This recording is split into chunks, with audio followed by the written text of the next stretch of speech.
cowboy tonight finally rides off into the sunset as the new AEW World Heavyweight Champion. We are live, man.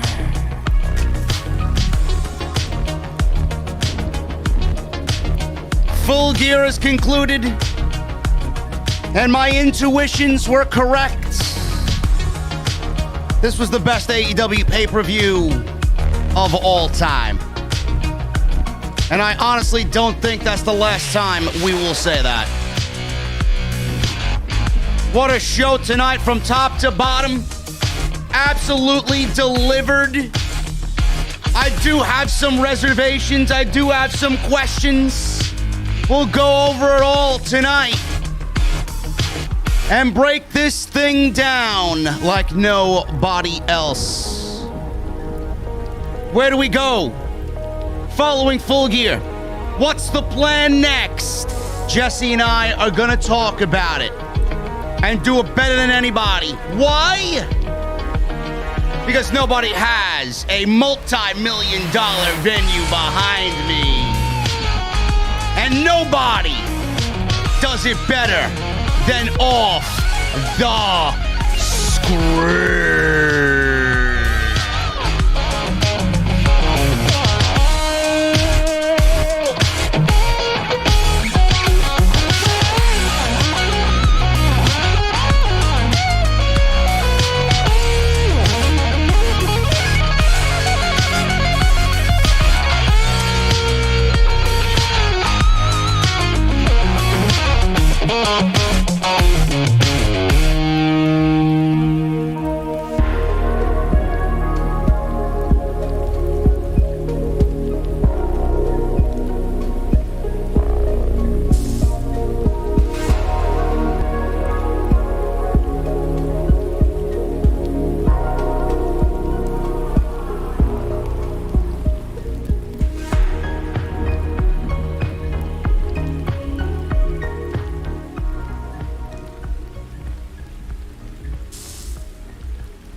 AEW successful? Why is Tony Khan running his promotion better than Vince McMahon and Bruce Pritchard are running Monday night and Friday night? Long-term booking.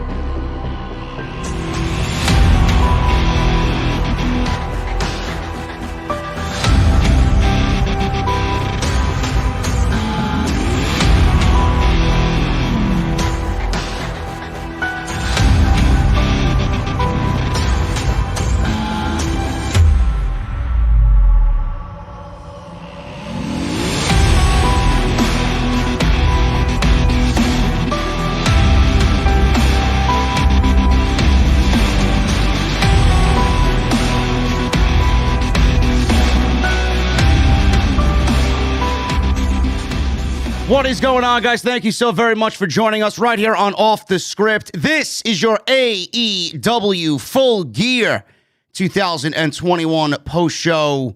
I am JD from New York, joined by my very good friend, as always. You know him on Wednesday nights as the biggest heel in the IWC and Thunder Rosa's number one target. Oh, shit, I forgot to make this guy full screen. Look at this guy. Oh, my goodness. There he is. There he is. Jesse, what is going on, brother? How you doing tonight? And where are you at after tonight's show, man? I think I'm wrestled out for the next fucking 6 weeks, bro. What the hell's going on tonight? Yeah, man. I'm drained. It's not the length of the show that drained me. It's the damn pacing, man. Oh my God.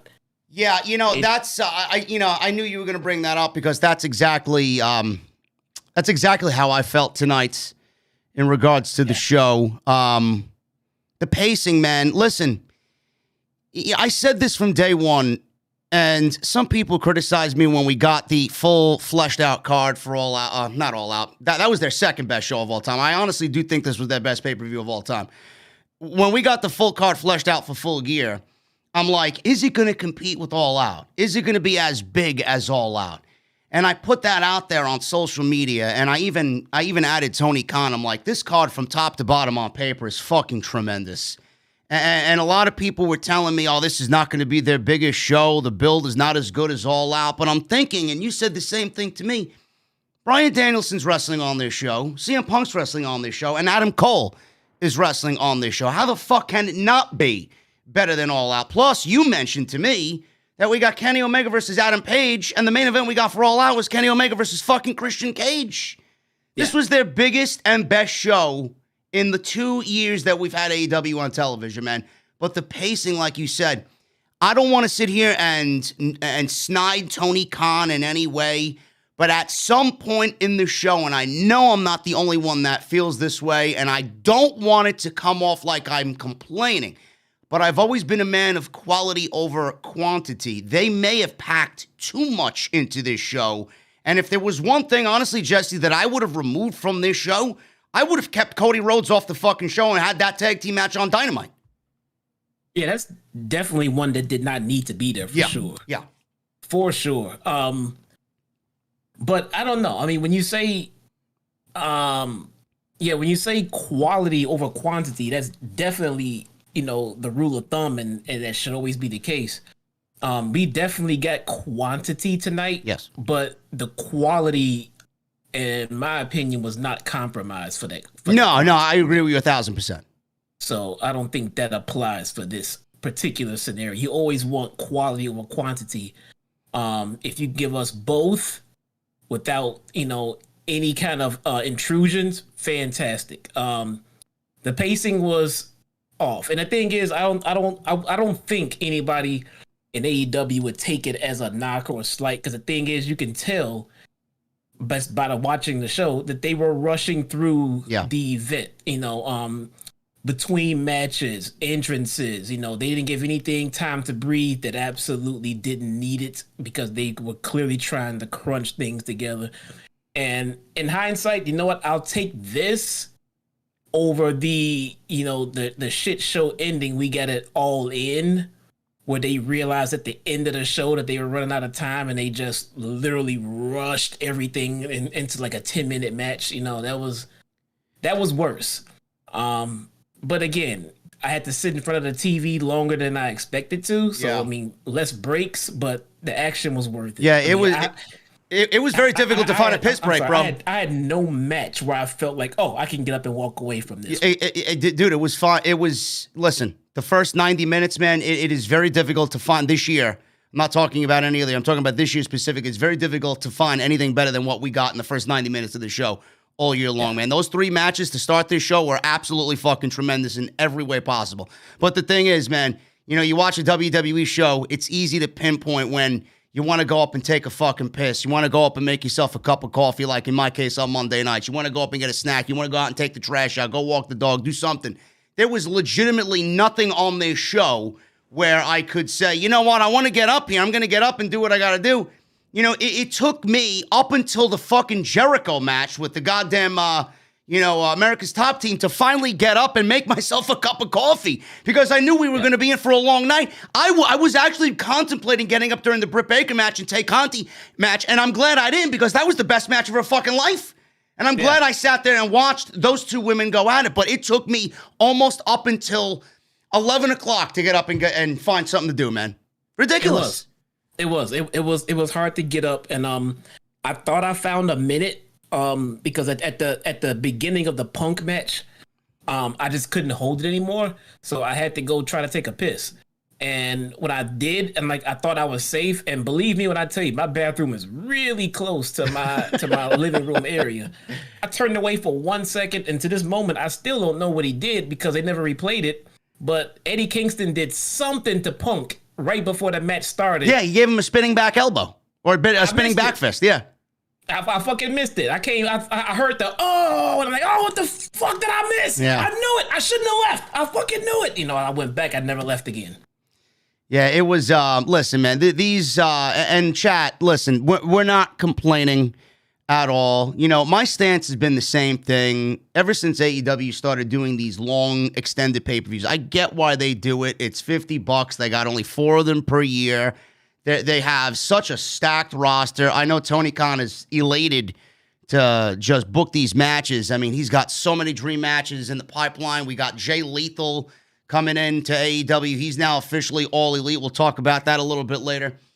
But the top 3 matches, Jesse, I mean, did we need to have some of these matches go as long as they did? I mean, Jericho and America's Top Team match, that was probably the dullest. I don't want to say the dullest match to me. I think it was the most uninteresting match because I think we all kind of anticipated the ending, and we got exactly what we got. So that came later on in the show. But some of these matches, man, the Darby and MJF match, they went 22 minutes.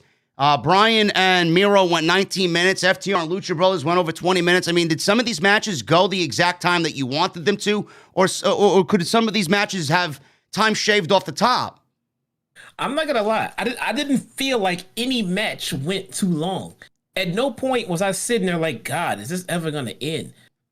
It was never the case. No, because like you said, the quality here was pretty much something that offset the quantity, man. I mean, the wrestling we got tonight was some of the best wrestling we got all year.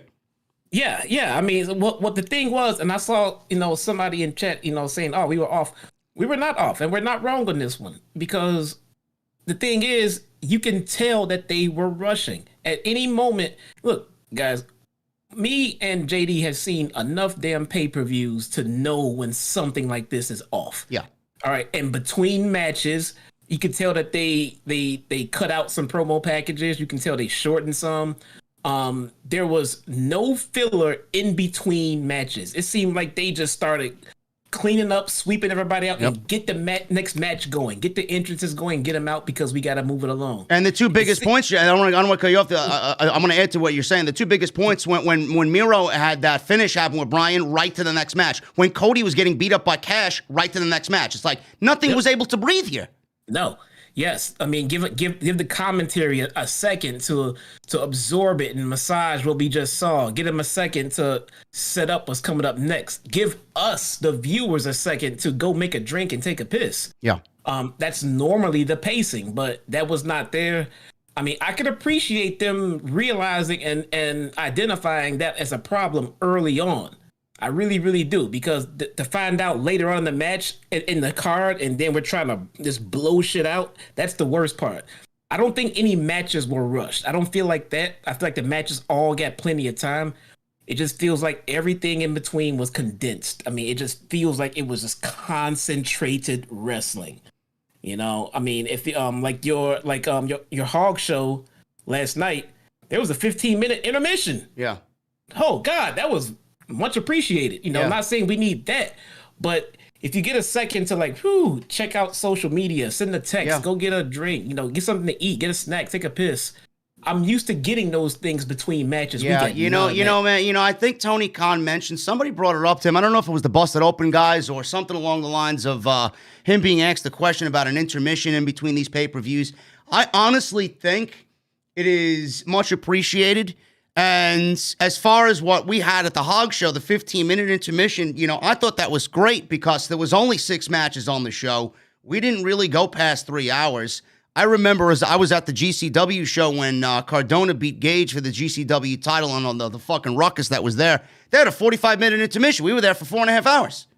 I don't want to be there for 4.5 hours. The 15-minute intermission does the crowd good. It gets them their energy back. It gives them time to recuperate because of these hot shows. Gives me time as a commentator to rest my voice for a little bit, go take a piss, go get something to drink. And for us at home, like you said, check social media, see what the vibe is, what's going on.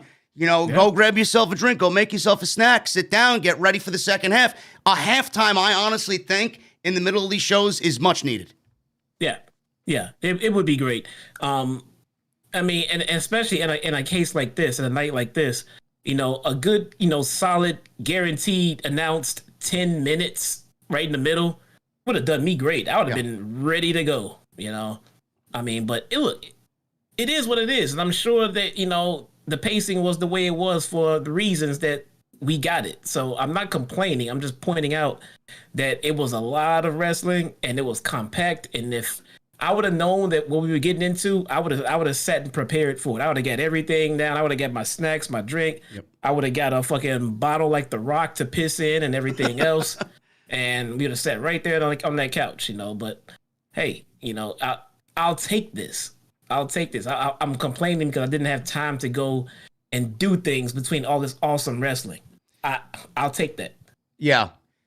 Listen, again, I want to reiterate what Jesse said. We're not complaining at all. I just said at the top, this was probably their biggest pay-per-view, their best pay-per-view of all time from top to bottom with a card like this. I can't imagine it being exactly that. And I said it when I did my intro to tonight's show. That's not going to be the last time that I mention that in regards to AEW, because with the roster that they are accumulating and will continue to accumulate, and with the Forbidden Door being a thing and that about to be blown wide open eventually, it is going to be even better in 2022. Jesse, the biggest thing that happened tonight, obviously, was Adam Hangman Page winning the World Championship. Finally, he achieves the goal. We get the culmination of what is a year of long-term booking, and it made the moment all that much special. Adam Page even delivered a goddamn one-winged angel to Kenny Omega, who, if you were going to do the one-winged angel, clearly nobody else is kicking out of Kenny's one-winged angel. If there was one person to kick out of the one-winged angel, I find it very hilarious that it's going to be Kenny Omega to kick out of his own finishing move. Even then, I had my reservations on it, but, if there's one guy that's going to do it, it's Kenny Omega. But regardless of that, Adam Page is the world champion, a culmination of 1 year and storytelling. Clearly, this was the right move. Now we can begin to plan. Seeds were planted with the minor head nod of Matt Jackson on the outside. I think everything is going to the way we predicted it. Kenny's going to be out. Page is the world champion, and this may lead to Adam Cole maybe taking over the Elite, and Kenny Omega goes away for a little bit, which, honestly, you and I talked about this several times before, is not that big of a deal, because with this roster, they have everybody they could possibly need to replace Kenny Omega, to a point where you and I and everybody else aren't really going to miss him. It is. Kenny, Moxley, get better soon. Who else? Jericho, Hangman. These guys held AEW down for its startup. They held down the top of the card. They kept the fans interested. Not only that, more importantly, they acted as a beacon, and they brought in, with their performance, with their leadership and performance as locker room leadership, and brought in guys like Punk, Danielson. They brought in guys who may have been on the fence and unsure about what's going on, and saw the work rate led by these top guys. Now the card is stacked. Now these guys can take breaks and relax, calm themselves, rest themselves, heal themselves, and come back and continue to enjoy what they built. Hangman just did that. Now he's back to enjoy it. Yep. I see Kenny going off and doing the same thing. Go spend some time with family and friends, bro. Heal.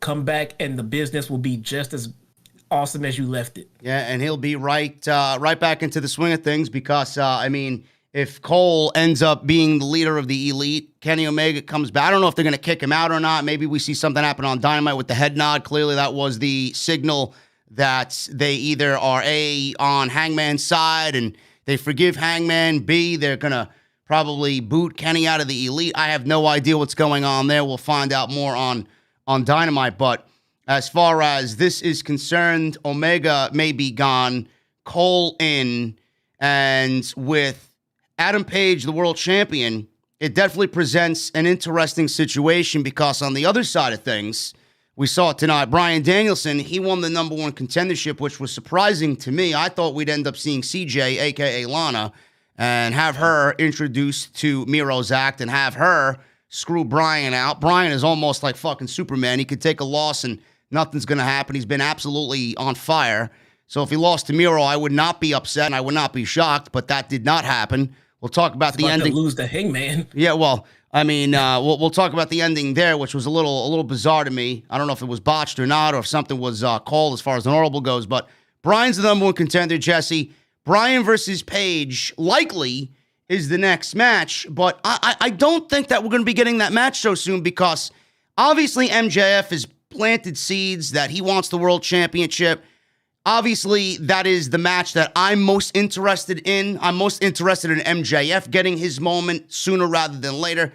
But the thing is, Jesse, with Bryan winning this number one contendership, and I don't want to rush him back, and I know it's going to be about 90 days, when do you think Tony Khan does the Bryan #1 contender match for the world title. Does he wait or does he do it against Page? Because Jon Moxley, he never lost this tournament. Would Tony Khan wait it out until Moxley's back and have Moxley beat Bryan and then Moxley go after Page? What's the situation there? There's a couple of different avenues that he could take here.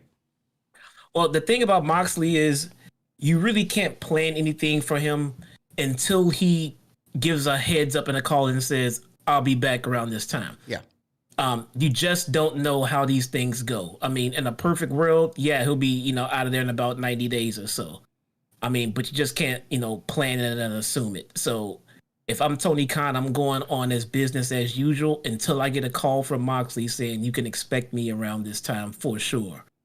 But that being said, I'm not sure which way they go at the top of the card at this point, because it could go quite a few different ways. With Bryan being the #1 contender, you can't hold off for too long. You can't just put him on the back burner, because all of the talk will be, when's Bryan getting his shot? When's Bryan getting his shot?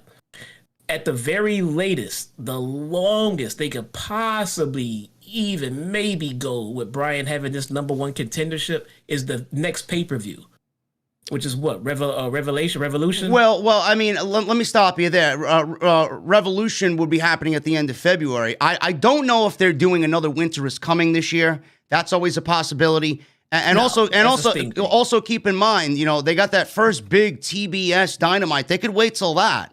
And also they got it's not announced yet, but I know I've been told personally that it's coming. They got a big special coming that's going to be called Battle of the Belts. So they may actually wait to do that. So if they do those, even any of those will be sooner than Revolution. Yeah. So I don't see them waiting for Bryan to get his shot. Between those specials, I say Revolution at the absolute very latest. You just can't have him win a match, a tournament like this, and then say, okay, we'll get around to you when we can. The fans are going to be all over them for that. We want to see Bryan get his title shot. Win or lose or draw, he should be getting his title shot, and they're not going to forget about it. Well, the thing is now with this match, if that's the way they end up going, which is probably the more likely of the situation here, I've seen some people online already chattering about, Bryan can't lose, Bryan can't lose. You told me tonight that, sooner rather than later, Punk is going to have to suffer his first loss. These guys eventually are going to have to suffer their first loss. So if we do Bryan and Page, which is a babyface versus babyface match, and in this crowd, in this environment, I don't think that's a fucking problem at all. In WWE, that's a fucking problem because they don't know how to do it. In AEW, Tony Khan has no problem with Bryan and Adam Page in the same ring. Just look at what Kingston and Punk did tonight, and it came off brilliantly. But the thing is, we're in this thing. We're watching AEW, and Tony Khan's in this thing, booking these shows to build new stars. Page beat Omega. That's step one. Can you imagine what it would do for Page to beat Bryan clean and solidify, however long his title reign is, solidify his title reign before he drops it to MJF? MJF at the end of that, if Page beats Bryan, is only going to benefit from that.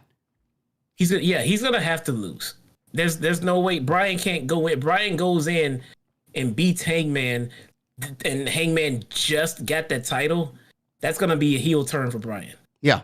I mean, it's going to be an unwanted heel turn for Bryan. Nobody's going to be happy about Hangman losing that title so soon. I mean, it's not a good idea. They can go out there and kill it for 20, 25 minutes. And at the end of it, hook or crook, Hangman just needs to walk away with that title. Yeah, I mean, that's the way I see it going.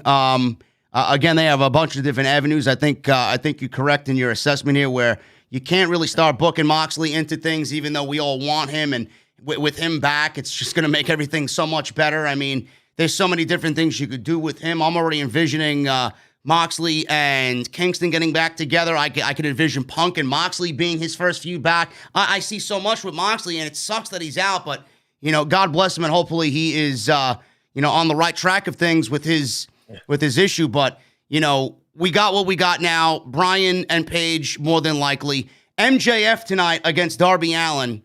I mean, I can't even, MJF, he always seems to do something to make me appreciate him so much more. Everybody thinks he's very one-dimensional. He's only got the promo, and he's a little lackluster in the ring, and he's not as good as everybody thinks he is.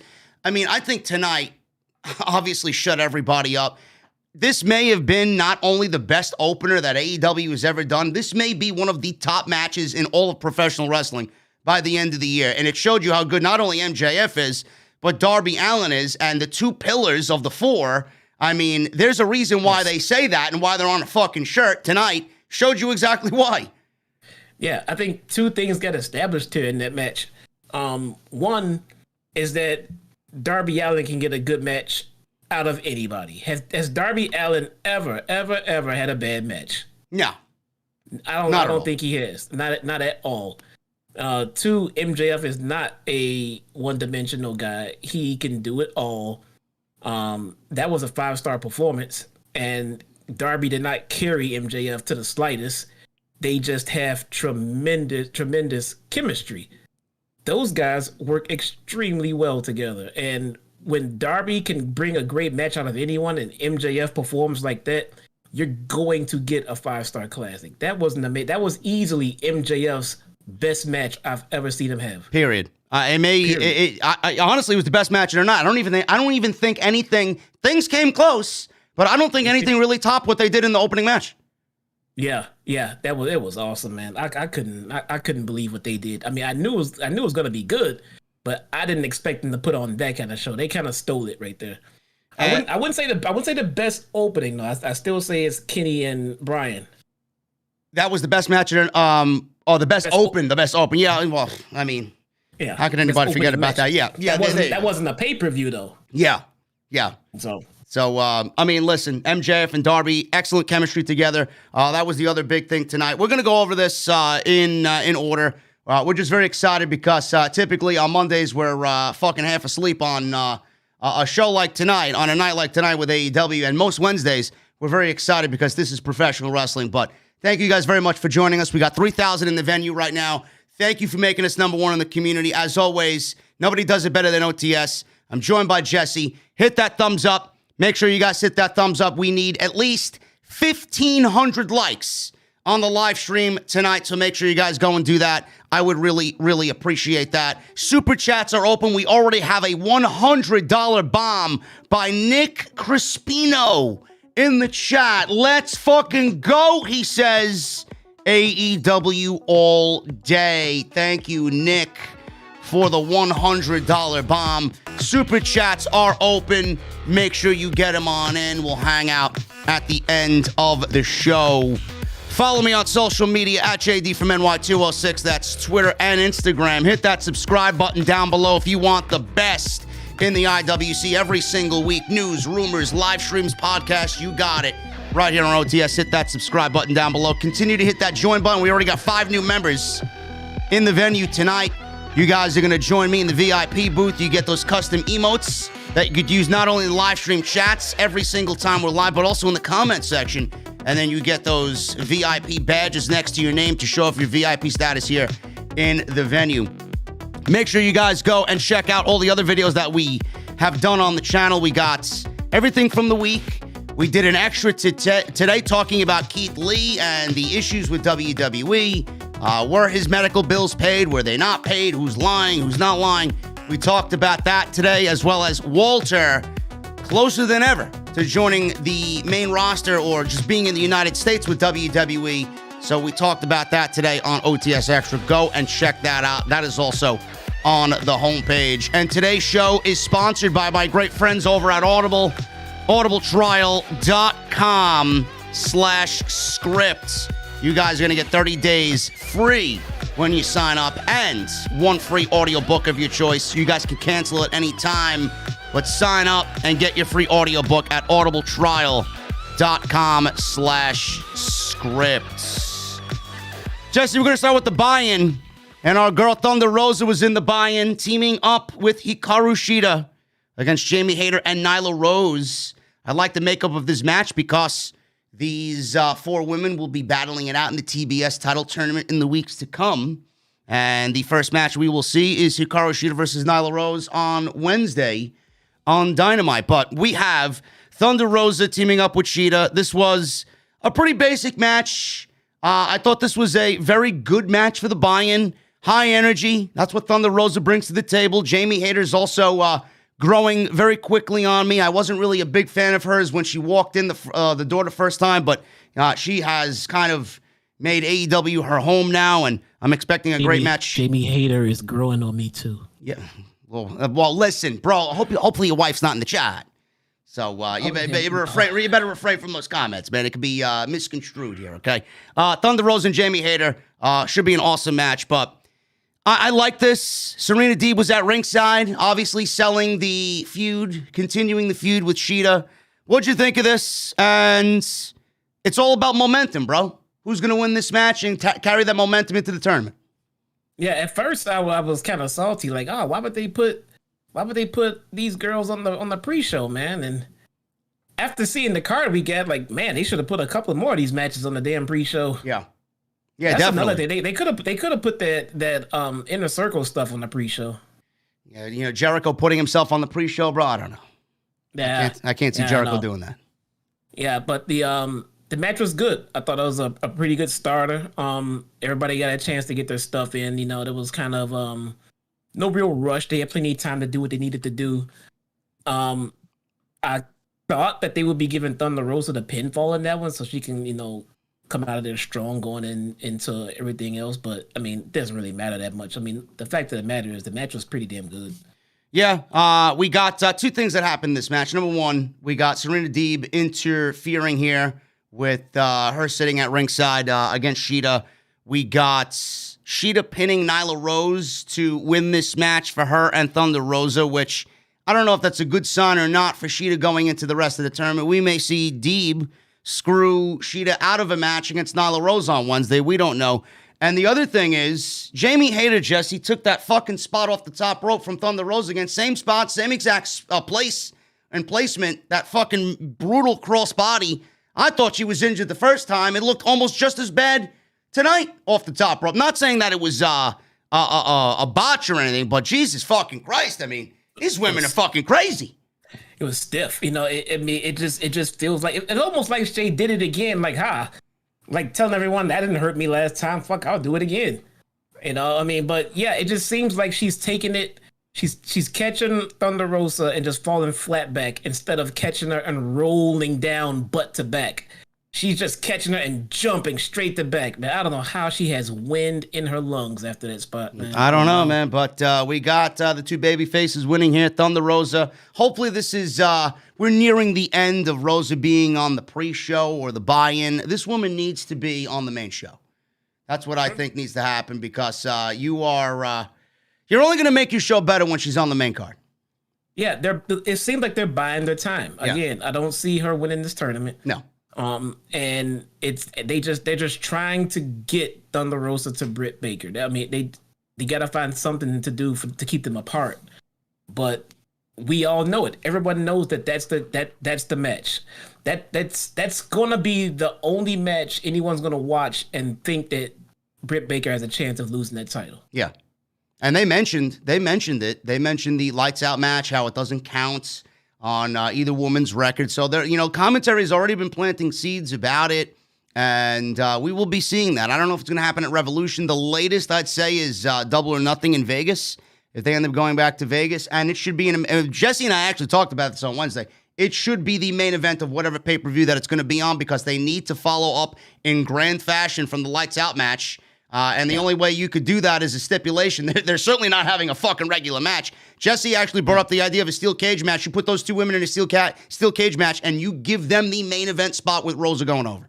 Absolutely. Absolutely. And they'll kill it. They'll fucking kill it. And Thunder Rosa is getting bigger pops than anyone else in the women's division other than Britt Baker. So clearly she's the top babyface. Britt Baker's going to be the top heel. It's just the feud that we all want, and we're going to get it. They just got to build to it. It's such a beautiful thing. When that music hits, man, it's just high energy. Crowd goes crazy. As soon as that opening note hits, it's nice. Love it. Yep.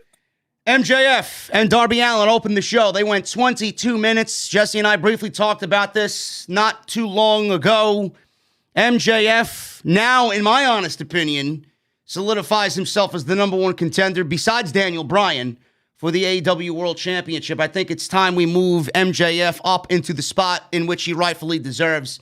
Jesse, the one thing about this match the one or two things I pinpointed in this match are how great these two guys are, not only together, but just how great of professional wrestlers they are. And MJF, you know, a lot of people don't pick up on this shit, but I do. The amount of selling that MJF did tonight with the knee, and he sold that shit and made a story out of it, and he prolonged that all the way through the end of the match. That is some top-tier shit, man. He sold that knee like it was fucking death. Yes, and I love how organic it was. Yeah. The way that it was done. Yes. It made you at home stop and think for a second that, like, was that a botch? Yep. Did he mess up his knee trying to do that backbreaker? And I was sitting there thinking it for a while. I was thinking it from the entire time that he did that backbreaker all the way up until the point where he did the power bomb onto the knee. Because if he would have actually hurt his knee, he wouldn't have done another spot on the damn knee again. Everything he did as far as injuring the knee, not only he sold it, but it showed you what he would do to injure himself to take care of Darby because he knew Darby was indestructible. Tombstone on the fucking apron, the backbreakers he was doing, everything that he was doing coming off the top rope. He always went back to sell the knee. Some people don't grasp that at such a young age. MJF sold it brilliant. Like Jesse said, it was organic. Nothing looked out of place. It didn't look like it was cheesy in any way. It was just great professional wrestling and storytelling. Yeah. He didn't just like who was it? I think it was Lashley right before he got cashed in. Yeah. You know, he's perfectly fine, did a spot, and then all of a sudden it's like it clicked in his head. Hey, dumbass. Your knee is supposed to hurt. But the thing is with Lashley, dude, with Lashley, he powerbombed. I don't know who the fuck. I think it was either Kofi or Xavier. Powerbombed one of them through a table, and then all of a sudden he comes up limping. You didn't go through the fucking table. What the fuck happened to you? What'd you tweak your knee? Oh my god, I gotta sell my knee now. Yeah, and it did. And commentary didn't oversell MJF's knee either. They mentioned it, but it wasn't oversell to the point where, like, okay, clearly this is a part of the fucking gimmick. They won't get off this knee. They mentioned it, and then they kept going. And then when he heard it again, that's when they brought it up again and said, well, remember, he just hurt that knee. You know, so it was perfect. I loved it. There was a spot in this match where MJF was on the outside, and he rolled to the outside. He was in the ring. Darby was looking for the coffin drop. MJF rolled to the outside, figuring, you know what? This guy's not going to do a coffin drop on me on the outside. What do you think Darby does? Does a fucking coffin drop on the outside. Look fucking sick. Then we got these two absolutely devastating suicidas from Darby Allin. When you want to talk about somebody who's got one of the best topes in the business, Darby Allin goes through the fucking bottom rope, and he's launched out of a goddamn cannon, and he throws all of his weight into his shoulder to knock his opponent down. Clearly, it looks like it sucks. The best tope suicida, I think, in all of AEW, probably all of wrestling around, is Darby Allin. So that was also a great spot. I'm not going to go over this because it was just 22 minutes of just pure professional wrestling. They opened up with chain wrestling, and they had such a great spot. It easily went, I'd say, 2 minutes or so, exchanging moves and holds and pinfalls, and they left the crowd with a standing ovation. It was awesome. It is. I'll even go out as far as saying this. I think Darby Allin, I'm trying to think around the wrestling world right now. I think Darby Allin is probably close to maybe the only person that I watch right now in wrestling that can get ready, set up, and do one of those suicidas, and I don't cringe like watching Big E do it. Yeah, I mean, I just feel like Big E's gonna fucking kill himself, man. Well, I think Darby's given. Too. I mean, you know, they just go for it and don't care where they land as long as they hit their opponent. And Darby just feels like he's in control of where his body's gonna land. That too, and I honestly think with all the shit that he's been through and what we've seen him do and what's been done to him, we kind of feel as a fan base that he's indestructible. So, sometimes he does this shit and you don't think he's gonna get hurt. Yeah, the guy's amazing, man. But as far as this match goes, let me try and break this stuff down here. Darby tried a code red. MJF powered out, powerbombed him into a pin attempt. MJF then locked in a sharpshooter, or I guess one of the commentators mentioned Scorpion Death Deathlock because of Darby's affiliation with Sting, so that was probably the right name for the move, even though it's the same move. Darby was able to break free. Darby then locked on a figure 4 to work over MJF's bad knee. MJF actually did come out wearing a very Ric Flair-esque robe that said "better than you" on it. So even did the Ric Flair strut down the aisle. So he's channeling his inner heel there with Ric Flair. MJF broke free, hit a tombstone pile driver on Darby on the ring apron, which looked like it fucking sucked. He actually tried the tombstone pile driver on Darby, or attempted to, at least, off the top rope, the same way he did to Sammy Guevara, which should have ended the match when they did it last, but thank God he didn't do it. So MJF sold the knee when he came down off the tombstone.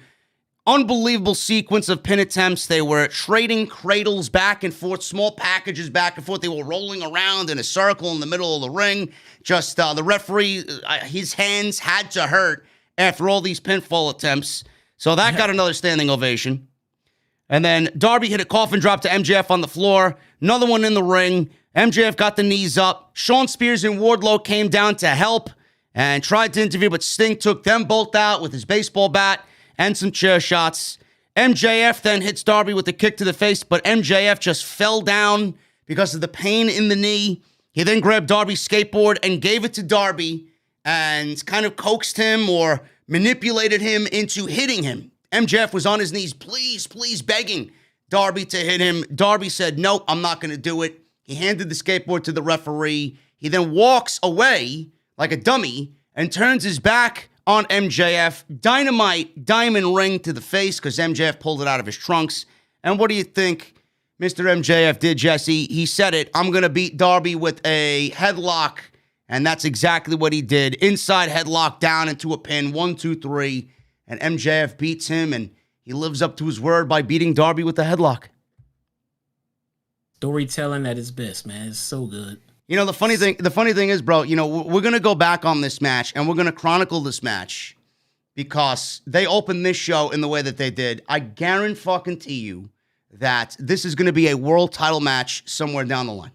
Oh, God. This will be a main event match for the AEW world title somewhere down the line, and we're going to look at this and look at these guys opening this show, and whenever they main event a show, this match is going to be looked back upon, and you know what? I think they'd actually give us an even better showing than they did tonight. Yeah, I mean, seriously, bro. I don't know what to say, man. It's like these guys just, they know what their future is like in this company, and they had an intent to go out there and prove that they deserve to be in that very spot that they're in. Yeah. And they did just that. I know I saw somebody in the chat earlier that said something that probably most of the wrestling fans tonight are saying, is that he said that he couldn't stand MJF one single bit, but he couldn't find anything to poke any holes in this match tonight. Because he just fucking killed it. No, they both killed it. And, I say it every week, and I'm going to say it until we actually see it live in our faces on television. When MJF wins the world championship, it may go down as one of the most historic moments in all of pro wrestling. When that man wins the world title and he comes out on the following Dynamite, I swear to God, if you guys ever needed must-see television when it comes to professional wrestling, you stop what you're doing on that Wednesday and you tune in to watch MJF hold the world title and hold his world title address or address the crowd. It is going to be the most absolutely amazing promo of all time. I can't wait. We can get somewhat of a tease for it this Wednesday because Hangman is going back to his home state. I can't believe I missed that. I didn't put that shit together. Me neither. I should have looked to see where they were going on Wednesday, and I would have saw that he's from that place. I should have saw it. Well, I guarantee MJF's going to come out and say something. If not him, Bryan, or maybe something along the lines to build to that potential match. But I see MJF absolutely coming out and interrupting Mr. Page on Wednesday. Issa's here. I heard she's a superstar now. Issa is in the chat. My good friend Issa, she was actually at the show. She texted me. The energy in the venue was fucking crazy. You see her on TV? I did. I did not. I missed her. I did. She was actually pointing to something. I don't know if it was the Puerto Rican flag or whatnot, but it was definitely during the 10-man tag, Jericho and Inner Circle versus America's Top Team. Oh, okay. Yeah. I got to go back and check that out. Moving on with the next match. We got 22 minutes of a fucking 5-star classic. with MJF and Darby Allin, and we go into the AEW World Tag Team titles. The Lucha Brothers defending the AEW Tag Team Championships against FTR. This was all action. It really was, between two of the best teams on the planet. The one thing that I noticed in this match, Jesse, outside the ending, which I thought was fucking lame, I don't know why they put the mask on, but we'll talk about that in a little bit. The one thing that I noticed in this match is the excitement from both teams. And the excitement stems from, this is exactly why FTR signed with AEW. They were not going to get this match in WWE. This is all that they wanted. This is all that they dreamed about and talked about on social media. Matches with the Young Bucks, matches with fucking Lucha Brothers and Jurassic Express and whoever, LAX, Santana Ortiz, and more to come. We may get Red Dragon back together. We may get another match between these two teams. We don't know. This excitement is so infectious because I remember they were in WWE and all they did was just run around in circles. They weren't taking tag team wrestling seriously there. They started off feuding with the New Day and then the Usos, and then the next thing we know that they're shaving their fucking chests in the shower, and the Usos are like doing prankster shit on them. The excitement here was palpable between these two teams, and you could tell that they just love working together. You could. I mean, again, FTR always brings that old school mentality to matches, and if you just hunker down and prepare yourself for what you're gonna get, and don't expect a bunch of high flying stuff, then you can appreciate what they do in that ring. It reminds me of the old school 80s stuff, man. I mean, they go in and they just get the job done with old school spots and intelligent tag team wrestling. I think intelligent tag team wrestling is such an underrated skill. I really do. I mean, you can just go out there and throw a tag team together, but these guys do spots and tags and moves that make you think, how come I never thought about that? How come I've never seen that before? And it's not something crazy and high flying and off of a roof. It's just smart tag team wrestling. Yeah, smart tag team wrestling. Wheeler actually tied Penta's mask to the bottom rope at one point in this match. Dax Harwood was kicking him in the head until the referee actually freed him. So there you go with smart tag team wrestling. They use everything and anything to get their advantage. Match started to slow down just a little bit when FTR was working over Penta until he made a hot tag. Obviously, Harwood worked over Penta with some forearms and some, low-key submission moves. Penta and Harwood then took each other down with clotheslines. Penta backdropped Harwood out of a piledriver attempt, hit him with a DDT. He got the hot tag to Rey Fenix. He was going at it with both guys of FTR. Big Cutter got a near fall on Dax Harwood. Fenix hit a top rope knee strike on Harwood, went for another cover, only got a 2 count. Fenix went for a running DDT. Harwood countered. Wheeler hit Fenix with the AAA tag team title belt. Harwood hit a brainbuster. This time, Fenix kicked out at 2. Harwood and Wheeler combined with an assisted backdrop suplex for a near fall of their own. FTR actually went for the big rig, but Fenix made the blind tag to Penta. Tully Blanchard then to Penta, and the distraction set Harwood up to hit the 3 Amigos on Penta, but Penta countered the third suplex. There was a lot of Eddie Guerrero references and spots on this show, which we'll talk about in a second. Penta completed the 3 Amigos himself. Fenix came in with a frog splash. Unbelievable near fall. Crowd was chanting Eddie, Eddie off the frog splash. Fenix then hit a hook kick on Wheeler, and the Lucha Brothers went for their fear factor. Wheeler broke it up. FTR hit the spike pile driver on Fenix for another near fall. Crowd was big time into Lucha Brothers winning this match. Fenix countered an assisted brainbuster with a small package. Penta and Fenix then went for a fear factor. Fenix sprung over Penta onto Harwood with a crossbody, and both FTR members were down for a 2 count, which, in my honest opinion, should have been the ending of the match.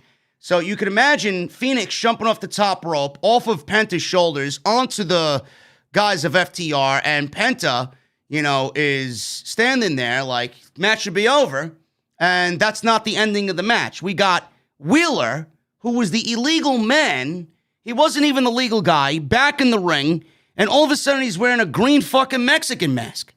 And they tried this shit a couple weeks ago when they won the titles. So Wheeler tried to get a pin with his feet on the ropes. Referee saw that, broke it up. Lucha Brothers hit their version of a stuffed pile driver on Wheeler, and Penta got the pin. The pin was on the wrong man. The pin was on the wrong man. The Lucha Brothers retained, but it looks like, Jesse, we may be getting another match with these two teams, being that the wrong guy was pinned. And the spot here, I get that they needed to do the ending. I don't know why we're getting another match. That fucking crossbody off the shoulders of Pentagon should have been the ending of the match. It should have been. And again, I don't get that spot either. I mean, especially when the ref found out it was the wrong guy. Yeah. He didn't do shit about it. Yeah, Rick Knox, another fucking another crooked job by Rick Knox. He did, yeah, fucking Rick Knox, man. What the hell? He did nothing about it. It was like, well, fuck it, who cares? I mean, there was no restart the match or no contest. It was like, oh well, fuck it. Move on. I didn't get that part. I don't know why they even went under there to get the mask in the first place, to be honest. I mean, what were they? I thought maybe it was somebody else at first. Like it was a completely different tag team under the ring. I had no idea what the whole point of the mask thing was. It's kind of a weird ending. Yeah, I didn't like the ending. I thought it was a little clunky. The match itself was fine, and we got two back-to-back bangers here.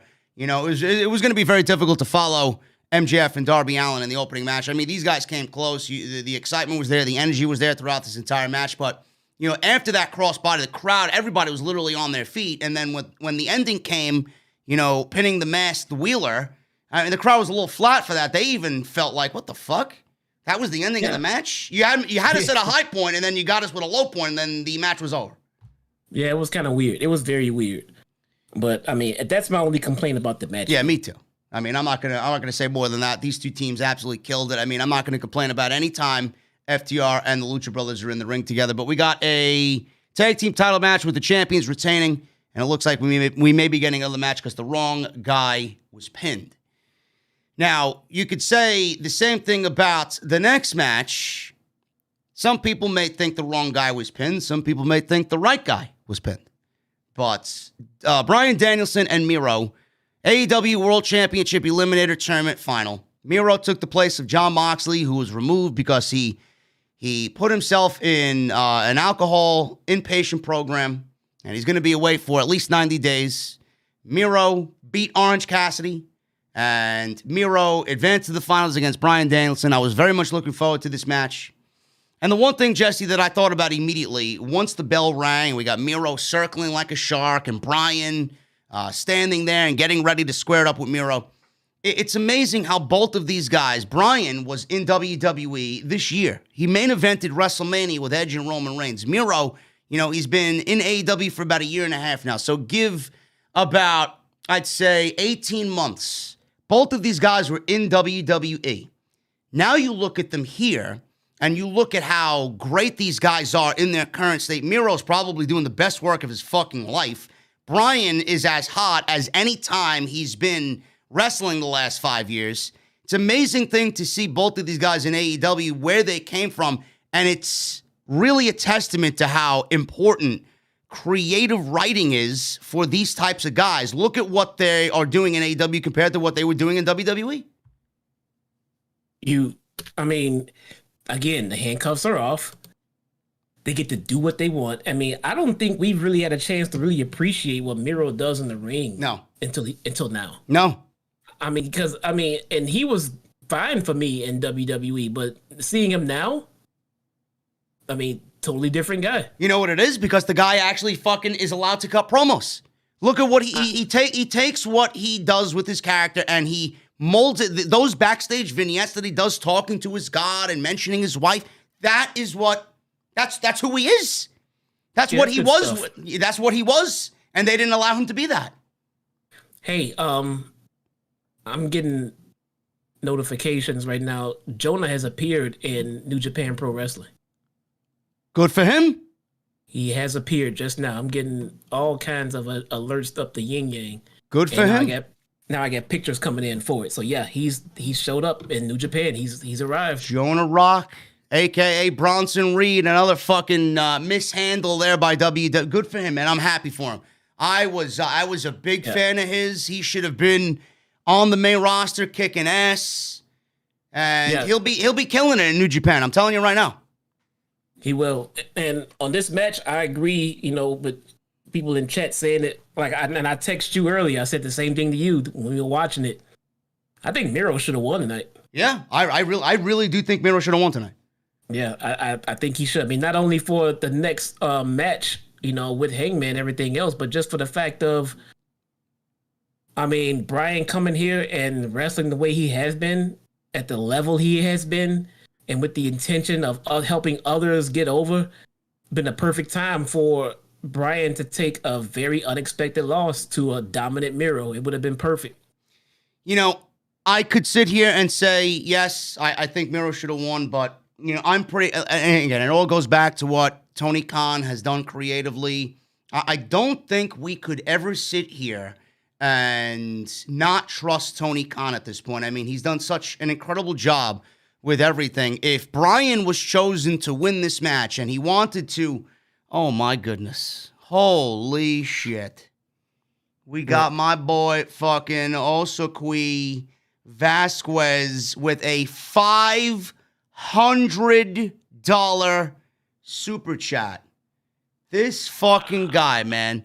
I'm going to give him the fucking goddamn contract to the venue at this goddamn rate. Holy shit.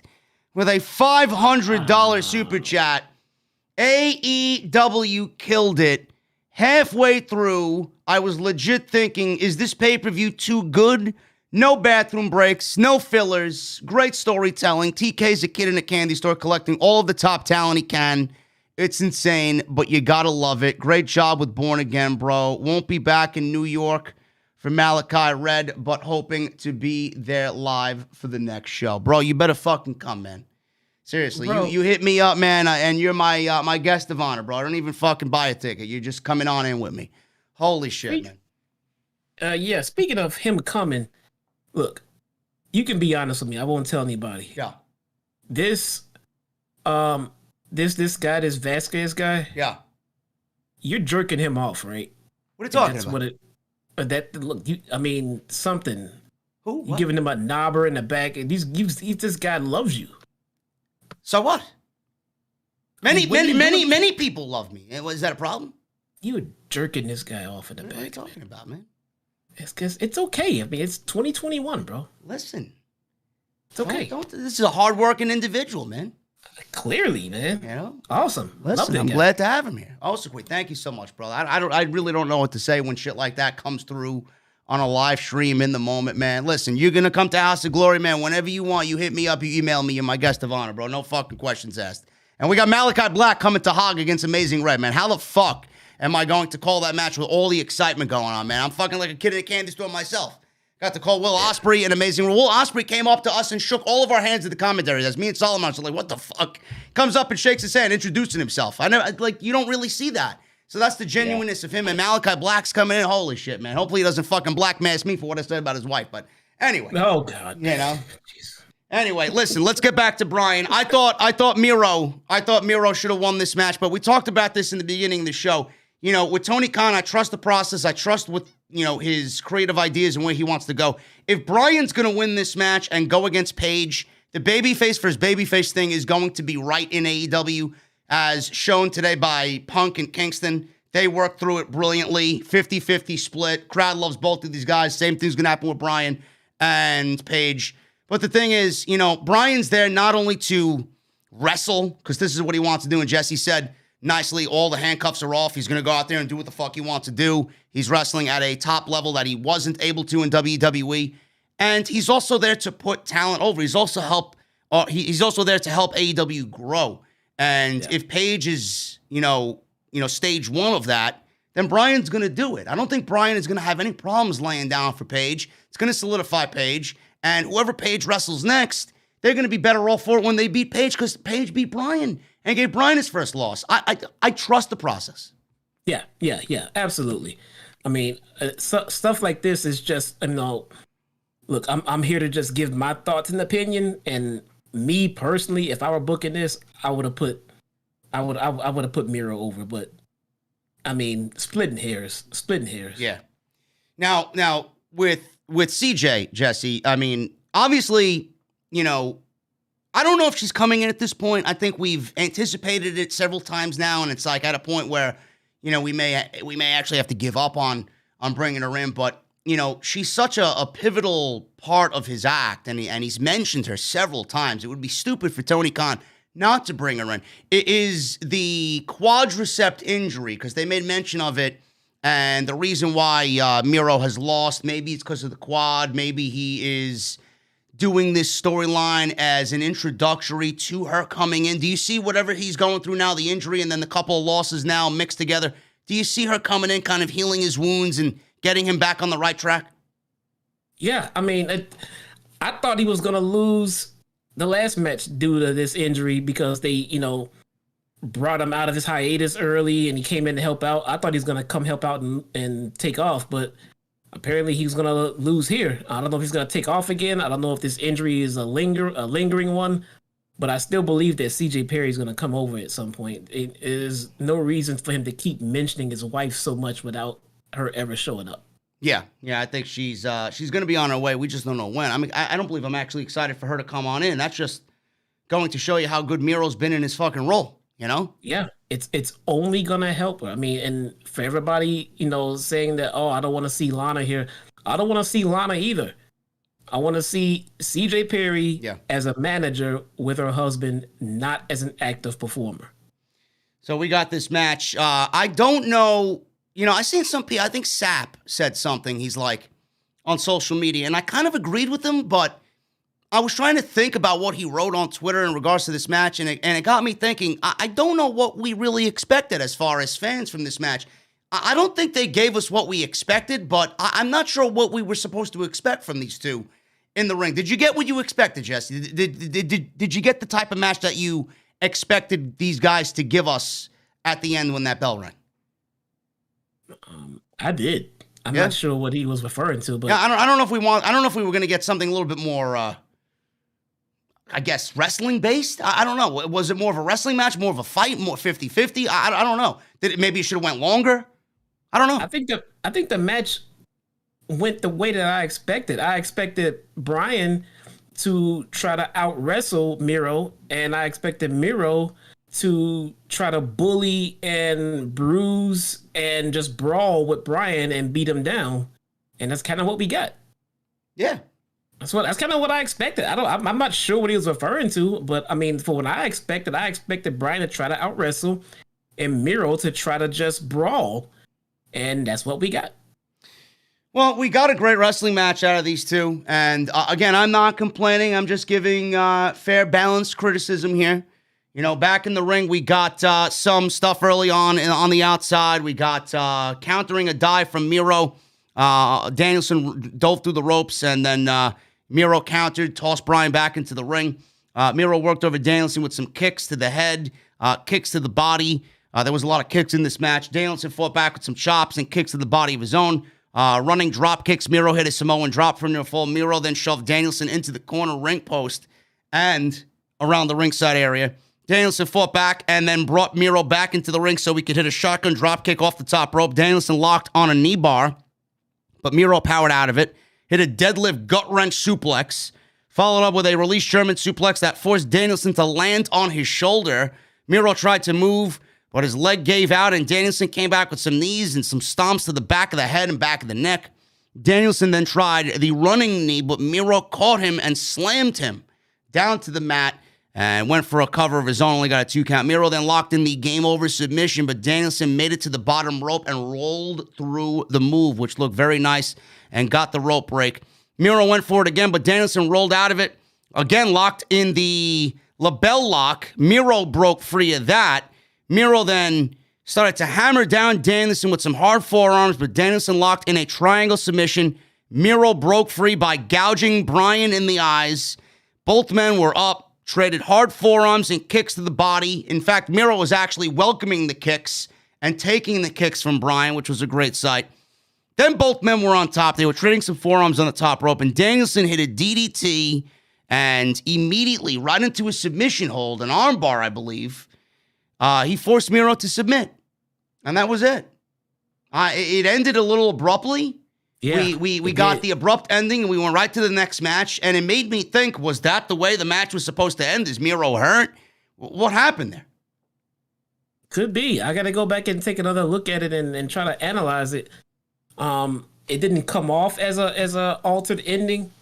To me at the time at least, but again, I'll take a look at it at some point tonight or tomorrow morning to see if I see anything out of the ordinary. But as far as I can tell watching it live, I think it was the planned ending. Well, we got Bryan winning the match. He's the number one contender for the AEW World Championship, and these two delivered a great match. So from top to bottom right now, from match 1, 2, and 3, we got 3 world-class professional wrestling matches to start this pay-per-view. And honestly, Jesse, when we got to this Falls Count Anywhere match, when this match started, the next match, which was Christian Cage and Jurassic Express versus Adam Cole, Bebe, and the Young Bucks, I don't know how you felt. I don't know how you were feeling, man, or how you felt during this match, but I started to not get fatigued, but I'm like, holy shit, man, we got 90 minutes of goddamn professional wrestling. How much more can I fucking take of this shit? I looked at the clock. I'm like, we got another fucking 2.5 hours, 3 hours of this shit. You know? Yeah, I think this is around the time I text you, and I was starting to wonder myself. I started looking around, like, because the thing about the last match and this match, this is why I started to notice the transition. There was no transition. No. It was like, roll your guys' asses out of the ring, and you guys just get out here. Let's move it along. Well, this match was a Falls Count Anywhere match, and these two groups, these guys have been feuding for a very long time. I wonder when it all is going to come to an end. Hopefully this is the end of it and we move on from this and all these guys get something new to do going into the winter months.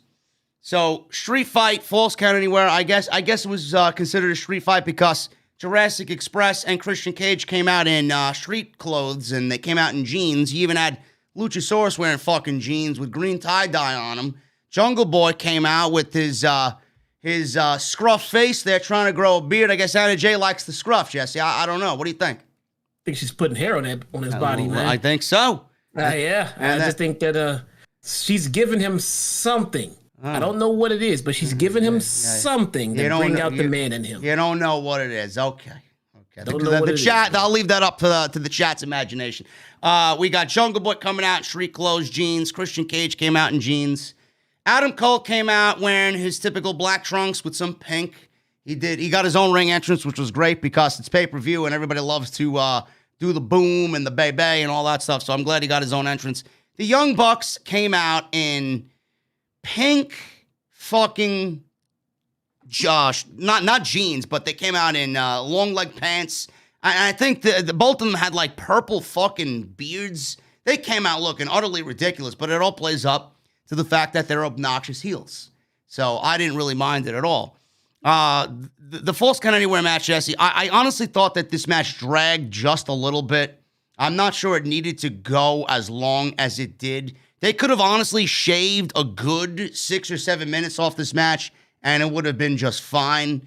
But what did you think of the overall match? We got Christian Cage and Jurassic Express winning this match. Hopefully the feud is over. It was a hard-fought match between these 6 guys. We seen trash cans and thumbtacks and fucking knee pads wrapped in thumbtacks. Christian Cage went into the crowd and he pulled off his best Jeff Hardy, jumping off the goddamn, not rafters, but one of the mezzanines there onto Nakazawa and Brandon Cutler and a couple of the elite guys.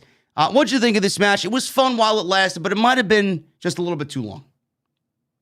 I thought it was Jungle Boy's coming out party. Well, another coming out party. Because, I mean, just out of all of the 6 guys in that match, in that ring, he stood out as the winner.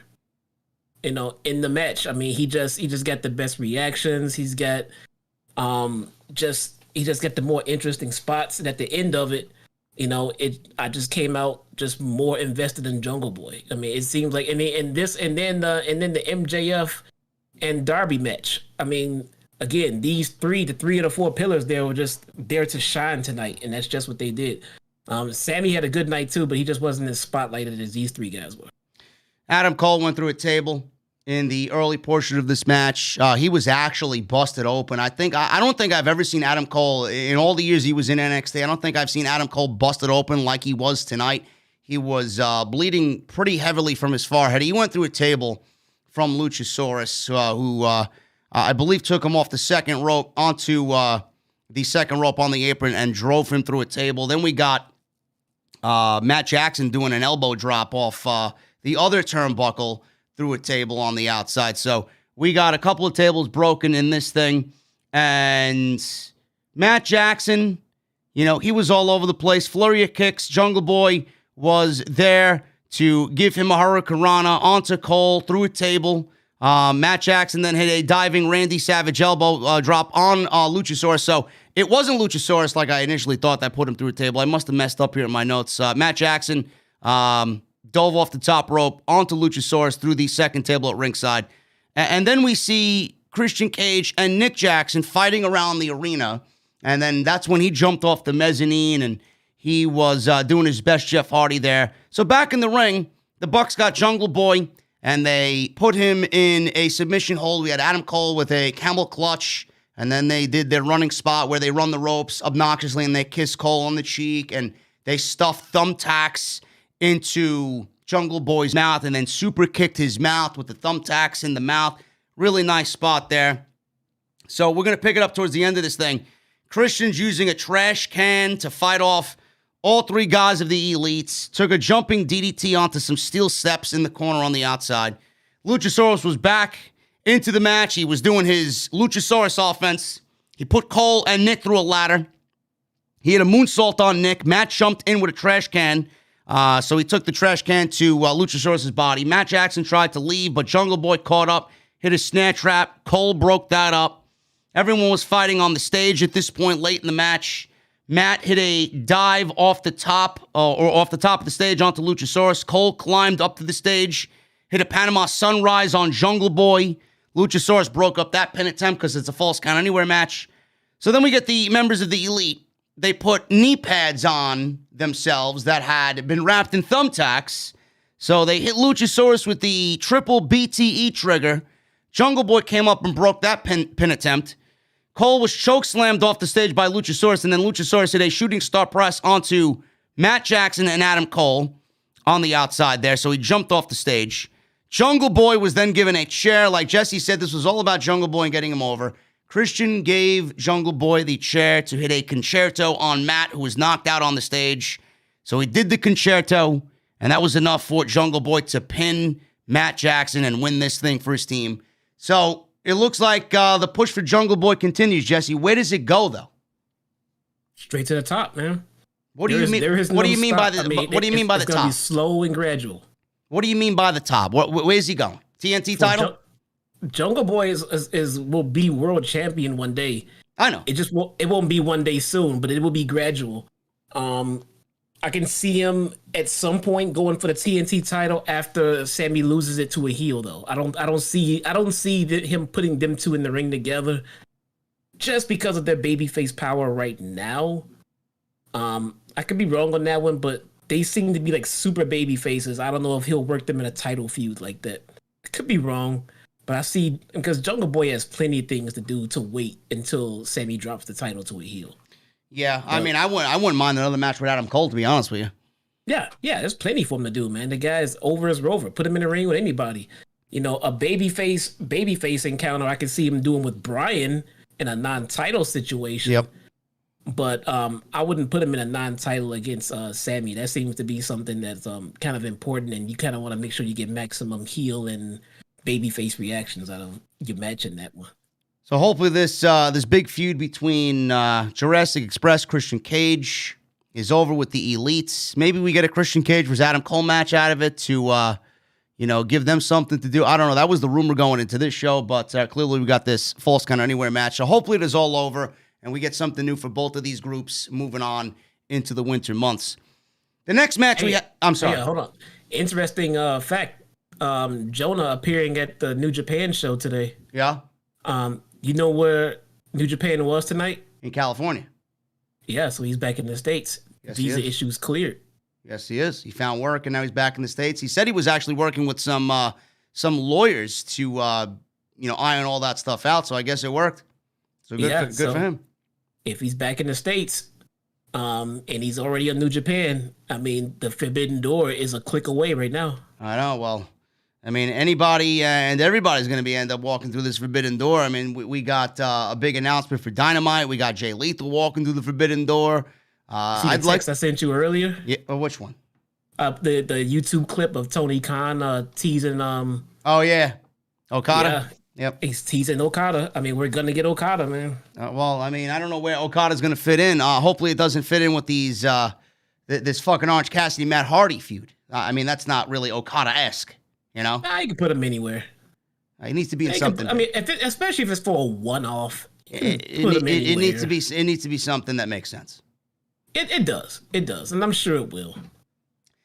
What didn't make sense to me was why this tag team match needed to be on this show. I was excited about this match. Don't get me wrong. I was excited about this match. I love all four of these guys. I think Pac, Cody, Black, and Andrade, El Idolo. I love all four of these guys. But by the time this Falls Count Anywhere match was over, I'm like, holy shit, am I going to get a fucking rest here? So we got this tag team match. And by the time this match was over, I liked it. And I said to myself, this was fine for what it was, but two things. Number one, it didn't really need to be on tonight's show. They could have easily saved this for a main event on Dynamite. Number two, I don't know, Jesse, if this really, at the end of it, progressed anything that was going on between these four guys. I feel like we were in the same position that we were in before we even started tonight's show. I was just wondering if those guys could coexist. Oh, please don't mention that word here. I mean, that's Bruce Pritchard's favorite fucking word. Can they coexist? You know? It was Shivani's tonight, man. That they got the coexist bug tonight, man. They got the Bruce Pritchard bug. You don't want that one. You know, again, all four of these guys are great. I don't think this match should have taken place on tonight's show, but I get that you don't want to leave a Black and an Andrade and a Pac and a Cody off of a pay-per-view. I get it. But a lot of people were talking about Cody Rhodes' reaction, Jesse. It seems like we got Cody coming out and sympathizing with the fans. He loves us. He's this and that. It's too easy to turn heel, so I won't do it. But Minnesota, I mean, they were very generous in their "fuck you, Cody" chants tonight. Oh yeah, this crowd was brutal tonight, right? I mean, they knew who they hated and they knew who they wanted. And it only, you know, the funny thing is, it only got a little bit more intense when, you know, Cody was in there, but it was even more so when he was in there with Black. I noticed, or maybe it was just me. I don't know. You're not wrong on it. This feud with Black has inadvertently turned Black babyface. It turned Black babyface. I mean, it's not what they wanted to do, but like I said originally about this whole Cody thing, this is not going to be the end of it. Putting Cody in feuds when he's getting reactions like this and you refuse to turn him heel means it's going to mess up the entire dynamic for whatever heel he's actually in the ring with. So now we get a pseudo tweener / babyface with Malakai because the crowd hates Cody so much that they would rather cheer Malakai. When they move on to the next feud with Cody, if he doesn't break through and go on with his heel turn, it's going to be the same thing all over again, guys. And this isn't the first time this has happened. We've seen this with Roman Reigns. I mean, it happens when your babyface is not beloved by the fans and they would rather cheer your heel. Now, the thing with Cody, I've seen a lot of comparison tonight between Cody and John Cena. Is Cody getting John Cena level heat? He gave his belt in the beginning of this match to a special needs child that was sitting at ringside, and they still gave him the "fuck you, Cody" chant. Are we seeing Cody Rhodes nearing the level of a John Cena type reaction, Jesse, or is that just social media trying to make the comparisons that isn't really there? I don't think we'll be able to get the answer to that until we get to the conclusion of where Cody's going with this. If Cody's going to go ahead and go heel, which I pray to God that he does, then this is all fine. This is all dandy. This is all great lead up to this heel turn. But if he's legitimately just trying to just ignore it and pretend he's like John Cena and then he thinks he'll come out beloved at the end of this tunnel, I think he's sadly mistaken. I think his heat is going more towards the line of Roman's heat before he turned heel. And Roman was on a never-ending Ferris wheel that was never going to stop him getting booed until he turned heel. And I think Cody's on that same path. He's not going to come out squeaky clean like Cena. Cena is retired. Cena is on to doing different things, and the fans know that, and they just, at this point, appreciate what he brought to the business. Not the same for Cody. He needs to turn. Are you in a position now to think with Cody where he's just being ignorant for the sake of being ignorant, or does he know what he needs to do, and he will do it? Well, where do you think Cody's head is at right now? With his words, I'm not going to turn heel because it's too easy. Is he going to do it because he knows he has to do it, or is he going to remain vigilant and ignorance here? So I'll share with everybody else what I already shared with you. I think this is all leading eventually to a Cody heel turn. All of it, even the parts where he said he's never going to turn heel and everything else. The more things that he does and says to say he's not going to turn heel, the bigger heel it will make him when he actually does turn heel. So I think this is all leading toward an eventual heel turn. And if that's the case, I think it'll be phenomenal. I think it'll be great. If this is all just I'm going to stay the course and stay babyface and everything else, this is going to blow up in his face. This is not going to go well at all. I don't know what his goal is, but like I said to you, what if Cody is trying to double down and make sure he becomes the biggest heel in the industry? What if Cody decides to go ahead, continue to put himself over, turn heel, and then take the AEW championship from Hangman, the most over babyface in the company right now? What if Cody puts himself in a position when he's not supposed to challenge for the title anymore to say, fuck it, fuck the fans, I'm an EVP, I want to go for the title. And then he wins it. You talk about nuclear levels of heat, man. He'll give Roman Reigns a run. People will hate this guy for beating Hangman, challenging for a title he said he wasn't going to challenge for anymore after he already had nuclear heat.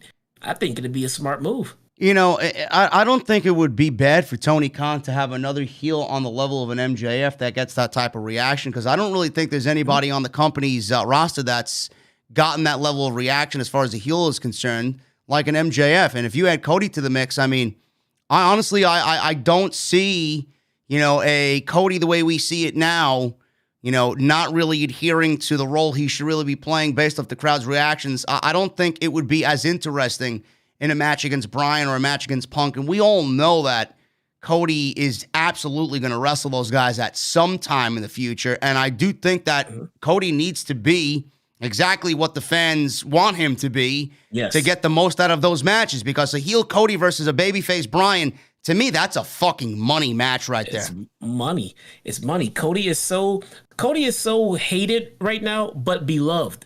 We understand what he's done for us in pro wrestling and everything else, and we appreciate it and we love it.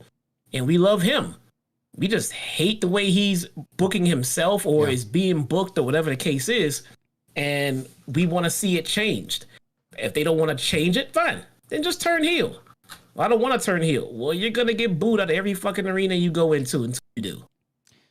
Well, this match, I mean, it's going to have, it's not going to be 6 years. I mean, we're not going to be waiting 6 years for Cody to turn heel. I mean, it's got to happen, but how long is too long here?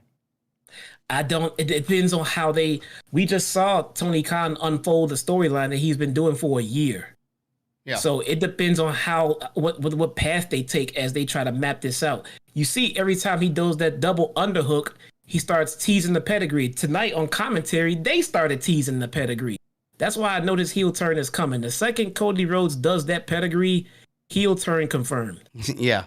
And we're definitely looking out for that, because, he teased it the first time against Black, and we all thought he was going to do it then. He did it again tonight.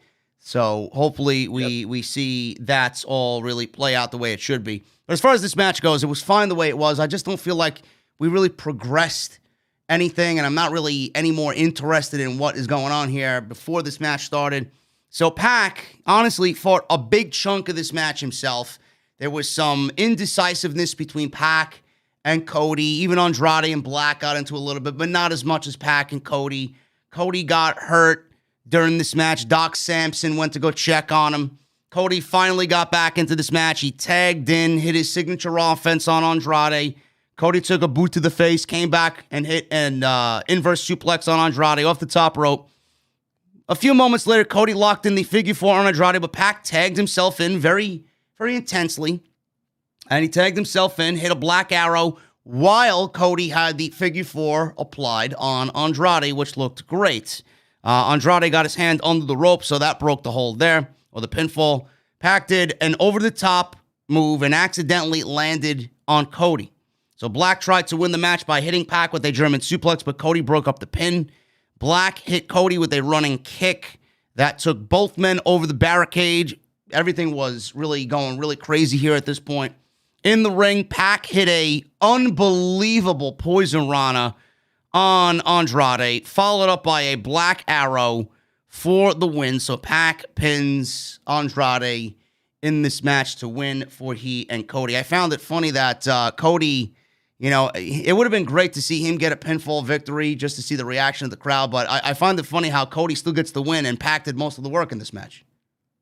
You know? Yeah. I mean, what do you expect? Why? I mean, I think now at this point, I'm not sure when this started, but I'm pretty sure at this point, everything we see from Cody is a breadcrumb to his heel turn. Yeah. Well, I hope you're right. But anyway, Cash Wheeler ran out to attack Cody and Pac after the match, and like Jesse and I have pretty much talked about throughout the duration of this live stream, they went from the attack, Cody and Pac being attacked, blacked out the screen right to the next segment. It was like you let nothing breathe here. Like, where's the fucking story? Like, where's the commentator selling the attack? Why? Why is Cash out there? What did the attack from Cash do, and where's it going to lead on Wednesday? You gave no room for anything to really breathe here. So that's what I had a problem with. Yeah, it's really terrible. I mean, if nothing else, it took away the time the commentators could have used to sell everything we just got. I mean, the little things that seem like the commentary team and things like that they normally do at pay-per-views that you guys may not pick up on or may not realize.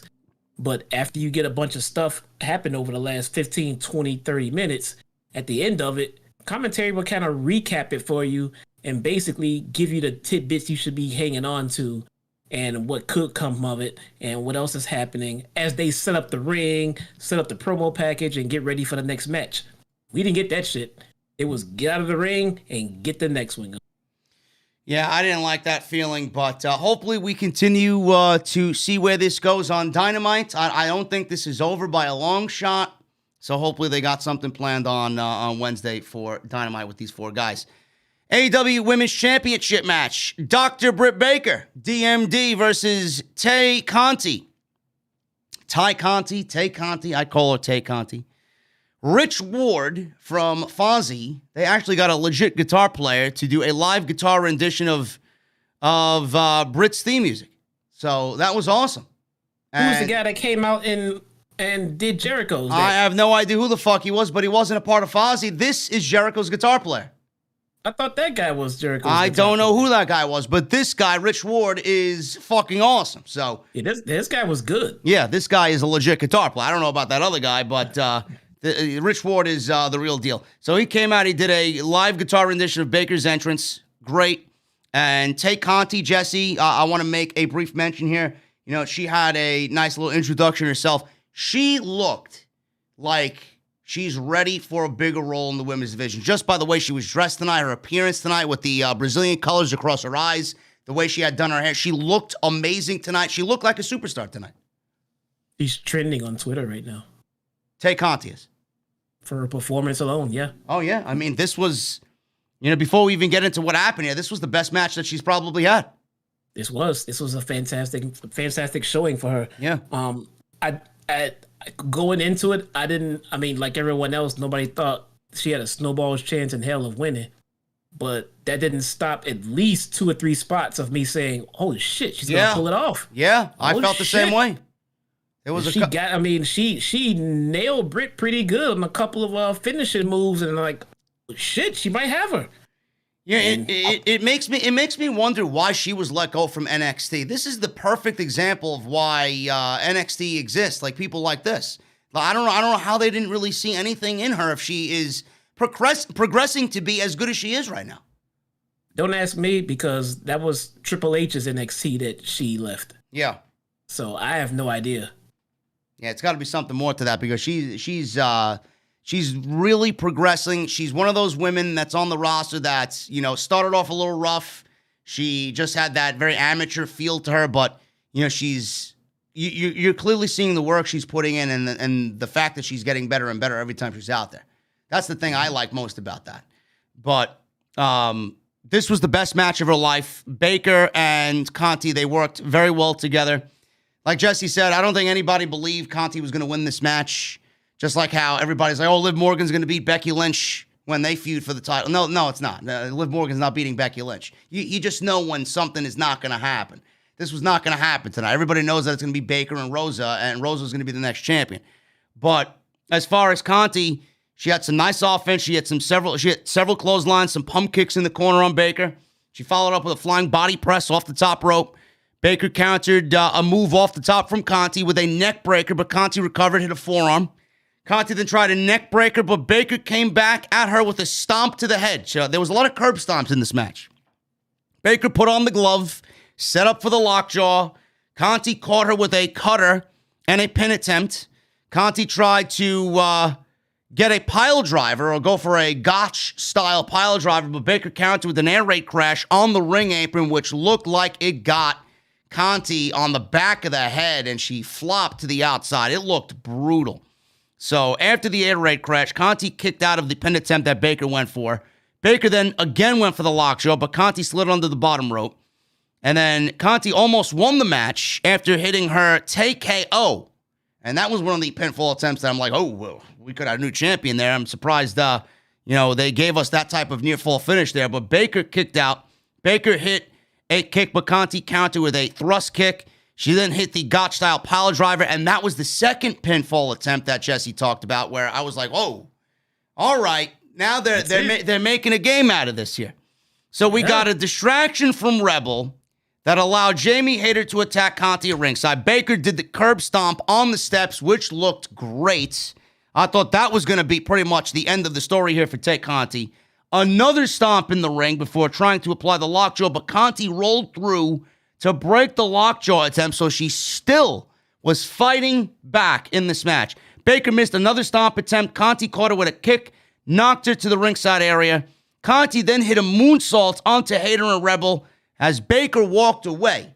Now, she didn't really connect on the moonsault. I don't know what happened there. I think the two ladies on the outside, they didn't really do a good job of catching her. It almost reminded me of how terrible Charlotte's moonsaults are. But Conti, in execution, had a very nice-looking moonsault. It just did not connect on the outside. Baker walked away from this as both of her girls on the outside took the moonsault. And then Conti was trying to regain control here, slammed Baker on the floor with a fall-away slam. Conti hit the DDT, her version of a DDT. Baker kicked out. That was the other pinfall attempt. I'm like, we got 3 near-fall pin attempts from Tay Conti. Tay tried another hammerlock DDT, but Baker was able to counter and roll her up with a surprise pinfall victory. So, Jesse, the way this match was booked between Baker and Conti, she looked like an absolute stud, even in the loss from the 3 absolutely close near-fall attempts. And Baker did not beat her with her signature move. She beat her with a surprise roll-up. So I like the way this ended, and it kept Tay Conti looking strong. Yeah, they kind of protected her a little bit in the end, which is awesome. But a tap out or a pass out to the lockjaw would have been just as fine for me as far as because of how the match went and everything. But I love the natural progression of Britt Baker and where she started off and where she is now. I know we touched on this before, but here's another aspect of it.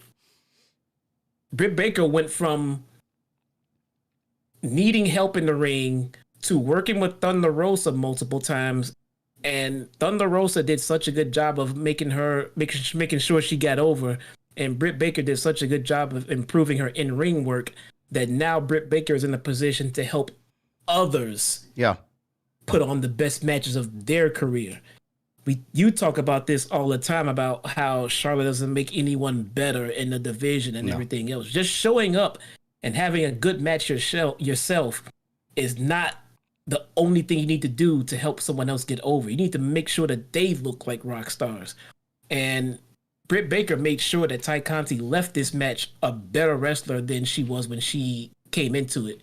and still came out victorious. That's a true sign of a good wrestler. This is why I laugh when people say, "Oh, Charlotte Flair is the Roman Reigns of the women's division." No, she's not. I mean, that's like a fucking sin to be saying something like that. She's not anywhere close to being what Roman Reigns is with what he does with the Universal Championship and what he's done to everybody else that he's been in the ring with. Everybody ended up looking better for it, for being in the ring with Roman. Jey Uso was made into a single superstar because of what Roman Reigns did with him and the story that was told there. Kevin Owens looked great, and he should have been in the main event scene. WWE dropped the ball on that. Cesaro looked like a major player being in the ring with Roman Reigns. Bryan, I mean, that goes without question. Edge, everybody that's been in the ring. I know I'm leaving off one or two others, but I mean, Roman Reigns and Charlotte Flair, they are so polar opposites, it's not even funny. When Charlotte's in the ring, she doesn't do what Britt Baker does here for Tay Conti.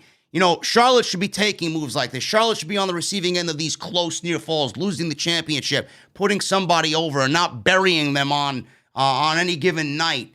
I wonder what Becky's going to do with Liv Morgan. This is another thing I'm going to keep a very close eye on. Is Becky going to help Liv Morgan be a better in-ring wrestler? And is Becky going to help Liv Morgan be, the type of wrestler that we want her to be on the WWE side of things in the women's division? I don't want Becky to go in there and start doing, fucking rock bottoms and disarm hers and tap her out in fucking 5 minutes. That's not going to get the job done.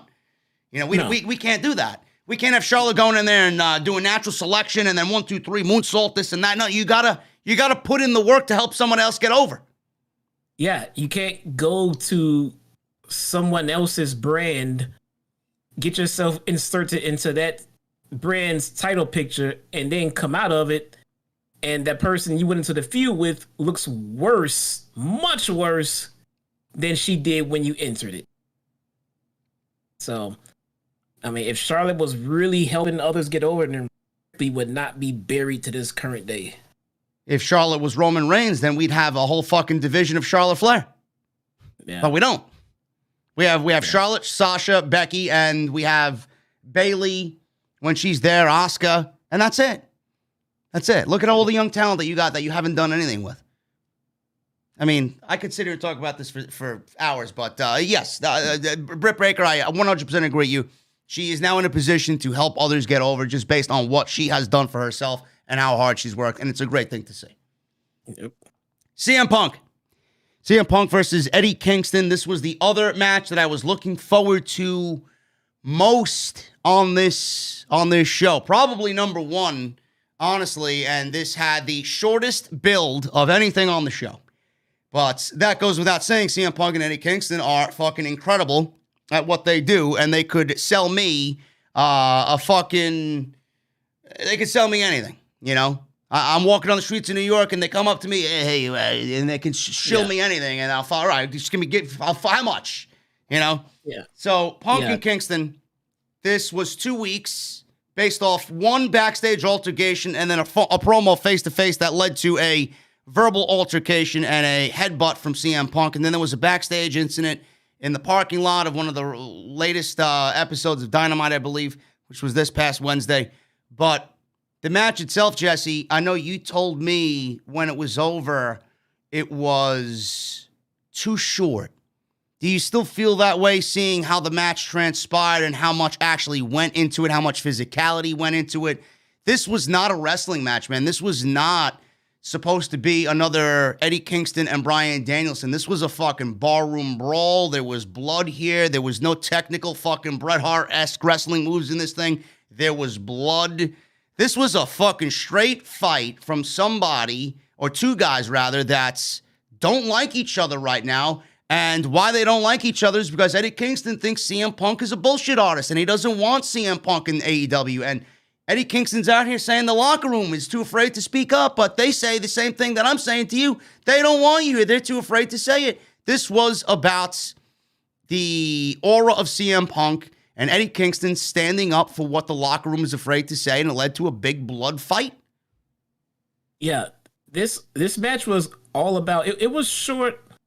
I mean, again, I thought, especially compared to the other matches tonight, it was definitely short. But this match was about the little things. I mean, these guys, you got two guys out there who are very, very, very good in-ring storytellers, good with creative, and obviously great on promos. It's the little things. Eddie Kingston came out. He just came out straight-eyed, focused, came to the ring, and waited for Punk. Punk came out. There was no fucking clobbering time. There was no crowd surfing. There was no high-fiving. Punk got in the ring and was ready to fight. Eddie took a cheap shot at him. These dudes, nothing looked smooth in this match. Nothing looked like it was supposed to happen. Even a lot of the spots that they did. And I'm pretty sure that was all by fucking design. If you've ever been into a fight in your life, it doesn't happen fucking smoothly, all right? You just fight. Yeah. You just fucking fight. And that's what these guys did. They just fucking fought. They kept the choreographed shit to a minimum, and they just threw for blows. And I could appreciate that because the story they told leading up to this dictated this kind of match. So I loved it. I said it was short because I wanted to see more of it. Yeah. But I thought they brought the perfect intensity. That's the key word for this match, was intensity. Punk never looked more intense. Eddie Kingston is the fucking poster boy for intensity these days. So I liked everything about this. Yeah, this was fucking awesome. Punk's attitude right from the get-go, he walked down the aisle. He didn't even do his usual spiel at the top of the ramp. He didn't do the clobbering time. He didn't play to the crowd. He came out wearing these UFC-style white trunks, which looked great on him. Eddie Kingston, he walked down with the intense face. He had his gold chains on. He took the shit off. He put it right on the timekeeper's desk, and he was waiting, and he was signaling for Punk to come out. And he smiled when Punk's theme music came out because he knew he was going to get into a big fight tonight. The match itself was everything that I wanted it to be. I do not think that this is the end. I think this is just the beginning. And like you told me, like you told me a couple of weeks ago, Jesse, Punk has been, he's been in the ring with the Darbys and the Will Hobbs and the Danny Garcias and those types of guys. This is exactly what we wanted with Punk. A lot of people are like, oh, when's he going to get into the world championship scene? When is he going to do this? When is he going to do that? This is exactly what we wanted from Punk all along. Storytelling and a fucking feud that's going to last a few months that really solidifies him and gets him ready for all that we want, and that's that world championship feud.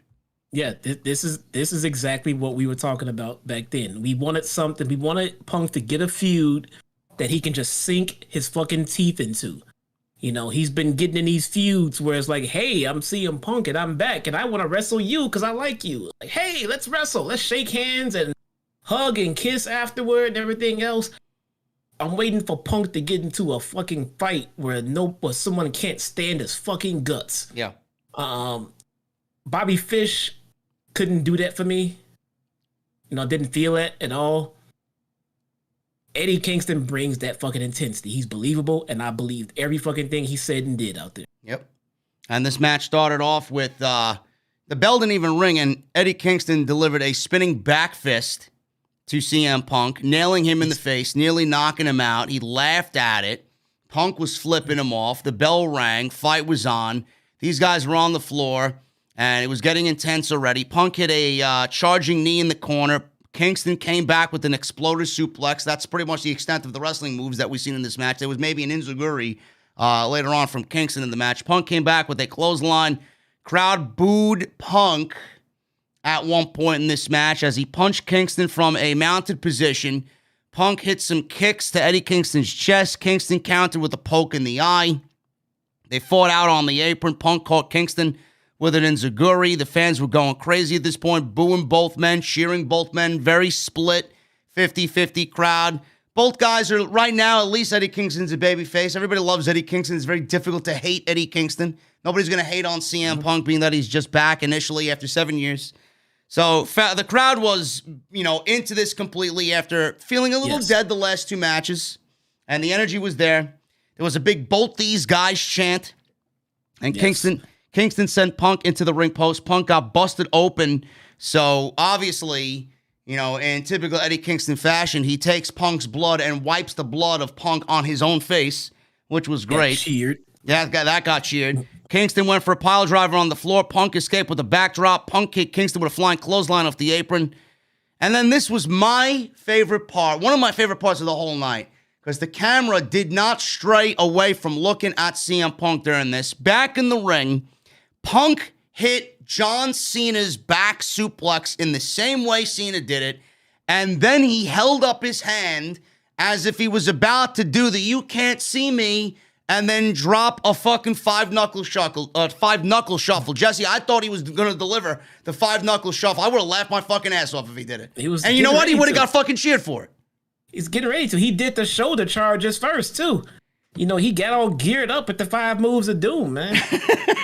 and he did. This is what I love about 2 hardcore baby faces going at it in a serious match with a wrestling crowd behind them. This crowd, see the thing about two baby faces in a match, if you look at some of the best ones that you could ever remember seeing, you can't really work the entire match with 2 baby faces. Somebody needs to go heel, even just for that one match. And that's exactly what Punk did. He read the crowd's reactions, saw that he was getting some boos, so he embraced it, and he basically became heel for the match. Yeah. You know, he did. He started doing the Punk stuff. He started doing the John Cena stuff and embracing his boos and giving the crowd a little look. But then at the end of it, they both got cheered, and Punk went to go give the handshake just to solidify that this wasn't a heel turn. I'm just playing this match and working this crowd, letting you guys know I'm still a babyface. And then Eddie walked off as the tweener that he is, and all is even. There is no change. There's no turn anywhere, but we got the dynamic we needed just for that one match. And the funny thing is, he was going for the "you can't see me," the 5-knuckle shuffle, and then he followed up after that with his hand in the air. He puts his hand down. He goes and follows up with 3 amigos. So the crowd went back from booing him to cheering him, which was great.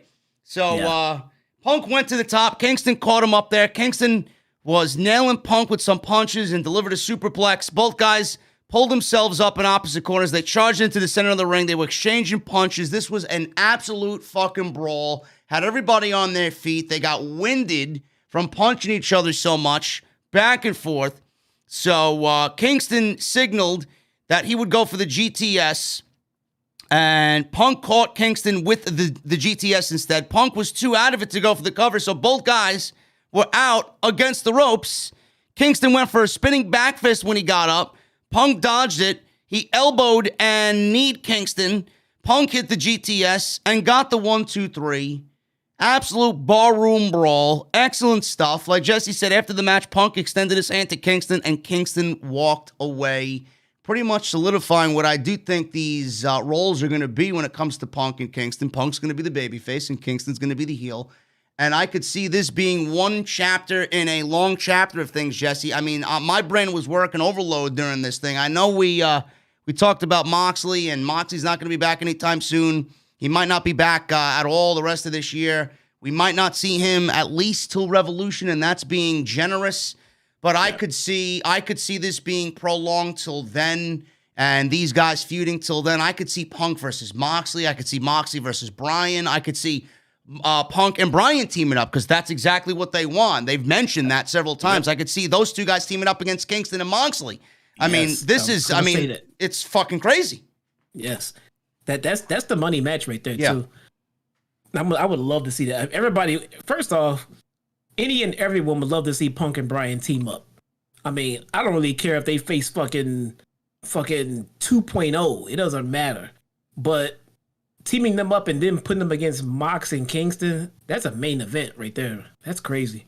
Yeah, this was awesome. I hope this is not over by any means, and hopefully Wednesday we get some follow up here as far as why Kingston didn't shake his hand after being humbled tonight. So we will see what happens if Kingston goes full-fledged heel, because that's exactly where Moxley looked like he was going, and I do believe that's where he was going. But if Moxley was still on TV, I do think that they'd be turning heel together. Yeah. Moxley was definitely getting ready to turn. Yeah. So we move on from the great Punk and Eddie Kingston match to the Jericho Inner Circle match. Sammy Guevara, Santana Ortiz, Jake Hager against Men of the Year, Scorpio Sky and Ethan Page. And American Top Team, it was Junior Dos Santos, Andre Oliveski, and Dan Lambert. This was a Minneapolis street fight that went 20 minutes or so, roughly about 20 minutes. This was all over the place. I don't even know where to even begin with all of this, but this was fun. You know, the one word that I'm going to pull out of the bag here is fun. They played up to a lot of historic things as far as bunt cakes and staplers and prints. You know, obviously all being from the greater Minneapolis area, so they played up to some historical facts and artifacts from the great city of Minneapolis. But what'd you think of this, Jesse? Did it deliver? Was it a final conclusion to your liking about the whole feud between Inner Circle and American Top Team? I think we got the best match we're gonna get with those guys. Yeah. I don't want to say that they delivered. I mean, obviously, I'm a fucking AEW stan over here. But I don't want to say that match delivered. But I don't think they stunk up the joint. I think that they did the best with what they had to work with the experience level of these guys. Lambert was not expected to do anything but get his ass kicked exactly the way he did. Showboat, look like an idiot and get beat up. He did his job.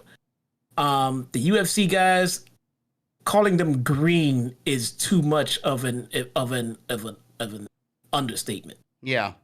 I mean, they need a tremendous amount of work. Yeah, one of my guys, I don't know if this is a right comparison or not. One of my guys texted me and said that he feels like watching this match gave him old WCW vibes with Malone and Rodman. Was it that bad? I would say these guys they were better than Malone and Rodman. I mean, they are combat athletes. Yeah.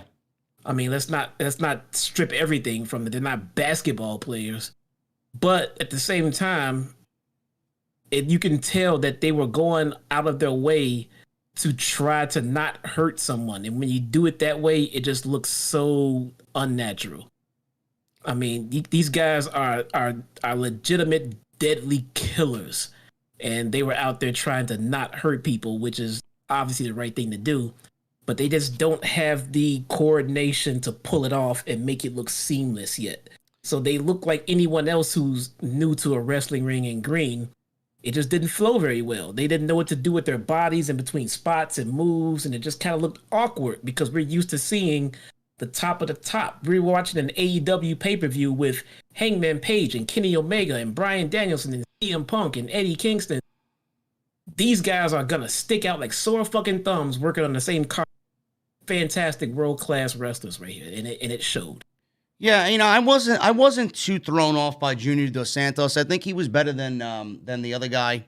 But as far as what you're saying, yeah, they are still very green, and that may be a little bit too generous for them. But I know Junior Dos Santos was actually training with WWE, and they had no interest in him after a couple of months. I don't know what happened there, but as far as Junior Dos Santos, he actually tossed Jericho in a standing suplex, and then he hit a standing moonsault and went for a pin. So that was pretty cool there by Junior Dos Santos.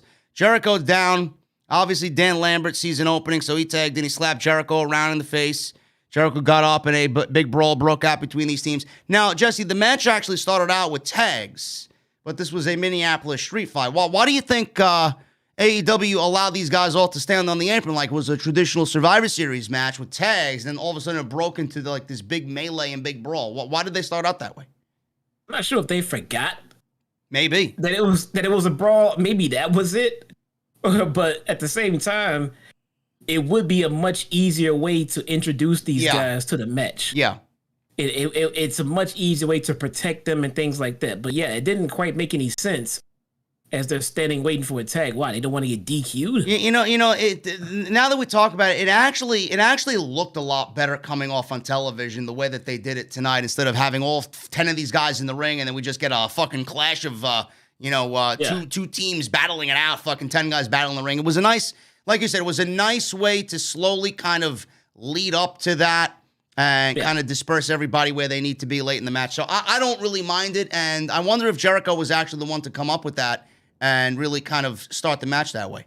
I'd be curious to know why they did that, but I didn't mind it. And Lambert's in there. There's a hockey stick in the ring, and Jericho was chasing Lambert, but Page hit him with a hockey stick. Guevara did a dive onto Page at ringside. Santana Ortiz did stereo dives onto both Ethan Page and Scorpio Sky. Hager then did a dive onto everyone at ringside, and it wasn't really a dive. It was more of a, I guess, an attempt at a crossbody, but I guess a big guy like that can't really do a good-looking crossbody onto fucking 7 other guys, so it was more like a double axe handle. Took everybody down. Various weapons were used. The announcers explained these items, and they were things invented in Minnesota. There was a bunt cake pan, and we got a Prince symbol with, the musical artist Prince and his logo on it. Jericho used that. Apparently, Jesse's a big Prince guy, right? Love Prince. Yes. So I popped for that. I saw the symbol come out, and I was like, oh shit, it's Prince. And then we got the Prince. We even got a fucking Purple Rain chant in Minneapolis. Oh, so good. So good. Love Minnesota. Good job, guys. Good job. In the ring, the men of the year, Santana Ortiz fought with weapons as everybody else was laid out at ringside. Late in the match, Dos Santos took a superplex from Santana Ortiz, took a nice flat back bump on that one. And then Guevara did a swanton off of a massive ladder through a table and right through Scorpio Sky. That looked great. So Ethan Page, of course, gotten Jake Hager's wife's face on the outside. So that happened. And then all of a sudden we got Baron von Raschke, who is a Minneapolis legend in professional wrestling. He was at ringside and he got the claw, Jesse, applied on Ethan Page. What'd you think of that one? I didn't think Ethan was going to get out of that one, man. Nah, that looked, listen, man, now I know where the Great Khali got his claw finishing move from. It was deadly. So it's good to see the veterans get a nice little pop like that. That was fucking great. I like that. So Santana and Ortiz obviously played off this, and they took advantage of the springboard off a security guard onto Page, who was thrown into the crowd. Lambert was left alone in the ring. Jericho went for a lion salt, but Junior Dos Santos had timing issues here. Jericho stood on the middle rope, waiting to jump with the lion salt, and had to pretty much prolong himself until Dos Santos jumped on the ring apron and punched him in the face. This allowed Dan Lambert to get a pin attempt. Lambert tried to get Jericho in the lion salt, but Jericho hit him with several kendo stick shots. Jericho used a stapler on Lambert's testicles. I'm not sure if he actually tried to staple or if he just took it and nailed him with the stapler in the testicles, but he was down because he got a low blow. And then as a tribute to Eddie Guerrero, Jericho hits the frog splash off the top rope for the win. I believe it was 19 years ago in this same town where Eddie Guerrero was found dead in his hotel room. So everything was an homage to Eddie Guerrero tonight. So everybody was paying homage to him. And the match was over after that. Jericho pins Dan Lambert like we all expected, Jesse, and the Inner Circle win this feud with American Top Team. Where do we go now with this entire feud? Is it over? Does Dan Lambert stay with Ethan Page and Scorpio Sky? What happens there? So where they're going with it, I'm not sure. Doesn't really matter to me, except I'm like you. I just kind of want them to be done with the Inner Circle. Yeah. And just move on to something else. I think we've gotten all we can get out of that feud for right now. So I'm hoping that they move on. To be honest, I would kind of like for them to have the UFC guys just hang back, come out to do beatdowns or promos, but in the meantime, get some ring work, get some more training, because they need it. They need it. I didn't see anything out there that make me say they need to get away from wrestling, but I definitely saw enough to say they need to go back to training and don't get into another match until they've cleaned up some of the stuff that they need to straighten up. And they've got plenty of coaches and talent and that can help them get ready for a wrestling match the right way, and have them come back in a couple of months. But where they go from there, who knows? I can see them maybe doing something with the Dark Order, maybe. or something like that. But I'm kind of hoping they elevate Ethan and Scorpio, because I think they're benefiting from this Dan Lambert rub, but I want to see them kind of move up a little. Yeah, I hope Lambert stays with him. I think he's a great mouthpiece for them. He actually came out dressed like a very old school version of Jim Cornette or something like that. He came out in a tracksuit with the headband. He looked like a prick tonight, and he got what he deserved. He did. He got lots of boos. He got lots of fuck yous, and the crowd loves hating this guy. Every city loves to hate on this, and he's so over, man, it's ridiculous. So moving on from that, hopefully Dan Lambert stays with Ethan Page and Scorpio Sky. I think he's a great addition to them and a heat magnet, so they will only benefit from that. But after this, Jesse, after this match, we got Tony Schiavone on stage, and he announced the newest signee to AEW. It's not Wyndham Rotunda. It is. It's not yet. It's not big man Braun Strowman. It is Jay Lethal, introduced with a remix version of Macho Man Randy Savage theme song. Lethal was announced for the upcoming Dynamite show on Wednesday. He signed with AEW. He is now All Elite. He challenged immediately out of the gate Sammy Guevara for the TNT title. Challenge accepted because Guevara walked out and accepted this challenge. This is a big signing. Some people might not look at this as a big signing. They might not look at Jay Lethal as a big name, but Jay Lethal has a huge veteran presence. And Jesse, the most important thing is, this is I would say, a seed planted for others to eventually come on in that left Ring of Honor. And Jay Lethal is going to be a starting trend for AEW. The Black Machismo, man. Yep. This guy's good. I mean, I'm not a Ring of Honor guy or a huge indie guy, but I know a little bit about Jay Lethal, and I'm excited for this. I cannot wait to see what he gets into. I mean, does Jay Lethal lead to a Jonathan Gresham coming in? Does a Jonathan Gresham lead to a Briscoes or PCO coming in or Danhausen? Everybody wants Danhausen in AEW. Yeah, Danhausen is wanted. I don't know much about him. I want to go back and catch up on some of his stuff. I don't know much about him. But he is definitely a wanted commodity. I could see that on social media. I think we all expected Jonathan Gresham. So I think he'll come. I figured we might get Jay Lethal. I'm glad we did. But like you said, I think this is probably a seed. I mean, I'm hoping at the very least we get Gresham and we get the Briscoes. Yeah. If we get those three, I'll be happy. I'm sure there'll be more coming, but I think the Briscoes could definitely improve the tag division. And Lethal and Gresham, I don't have to fucking explain how beneficial they are to the AEW roster. Well, Dynamite was announced on Wednesday. We got the Butcher and the Blade versus Orange Cassidy, and his partner from New Japan walking through the forbidden door is Tomohiro Ishii. So that is happening on Dynamite. Nyla Rose versus Hikaru Shida in the semifinals of the TBS Championship Tournament. The Acclaimed versus Dante Martin and Lio Rush. That should be an excellent match. And then we have Jay Lethal challenging Sammy Guevara for the TNT title.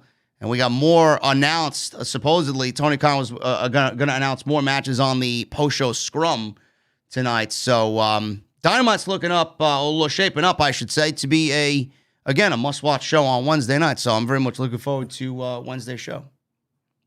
Yeah, fun statement from the scrum.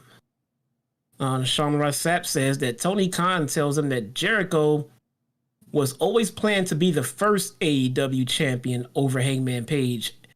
And he knew a long time ago who his first 4 champions were going to be. Long-term booking. How many champions have we had? Is it 4 now?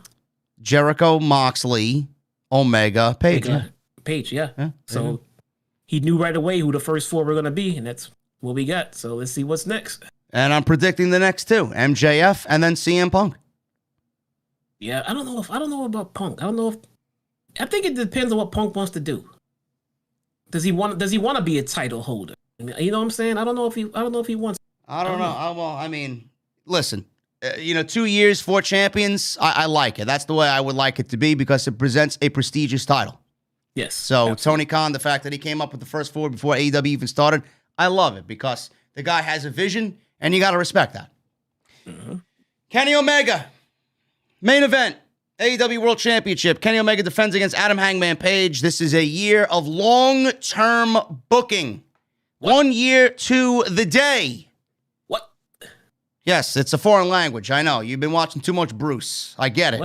What is this shit? I don't know. It doesn't exist on Monday or Friday. I'll tell you that right now. But Kenny Omega and Adam Hangman Page, this was every bit of an awesome main event as you expect it to be. These guys were tag team champions for well over 200 days. Might be the greatest tag team match of all time between these guys against the Young Bucks at Revolution. You guys know the match. It's a toss-up between what we just saw with the Lucha Brothers and the Young Bucks as well. So, I mean, take your choice. I'm not going to criticize you on either one of them. But these guys know each other very well. They're like family. Adam Page just came back. He won a number one contendership casino ladder match to win a championship contract to get to this point. Omega has been absolutely untouchable. Everybody just genuinely felt that it was time for Adam Page to be the champion, and that's exactly what we got here tonight. Started off slow. Don Callis was on the outside. He provided a distraction by grabbing Page's boot, and this allowed Omega to take over early on. The pace was picking up just a little bit about around the 10-minute mark. Adam Page turned things around with some high-risk moves, including a big backflip off the top rope onto Omega on the floor. Then we go back in the ring. Hangman hit a brain buster, followed up by a pin attempt. Only got a 2 count. Omega surprised Page with a springboard Liger bomb off the top rope, which looked nasty as far as Page falling off this Liger bomb. Looked terrible. Then we got consecutive Snapdragon suplexes, which you couldn't pay me enough to be a part of.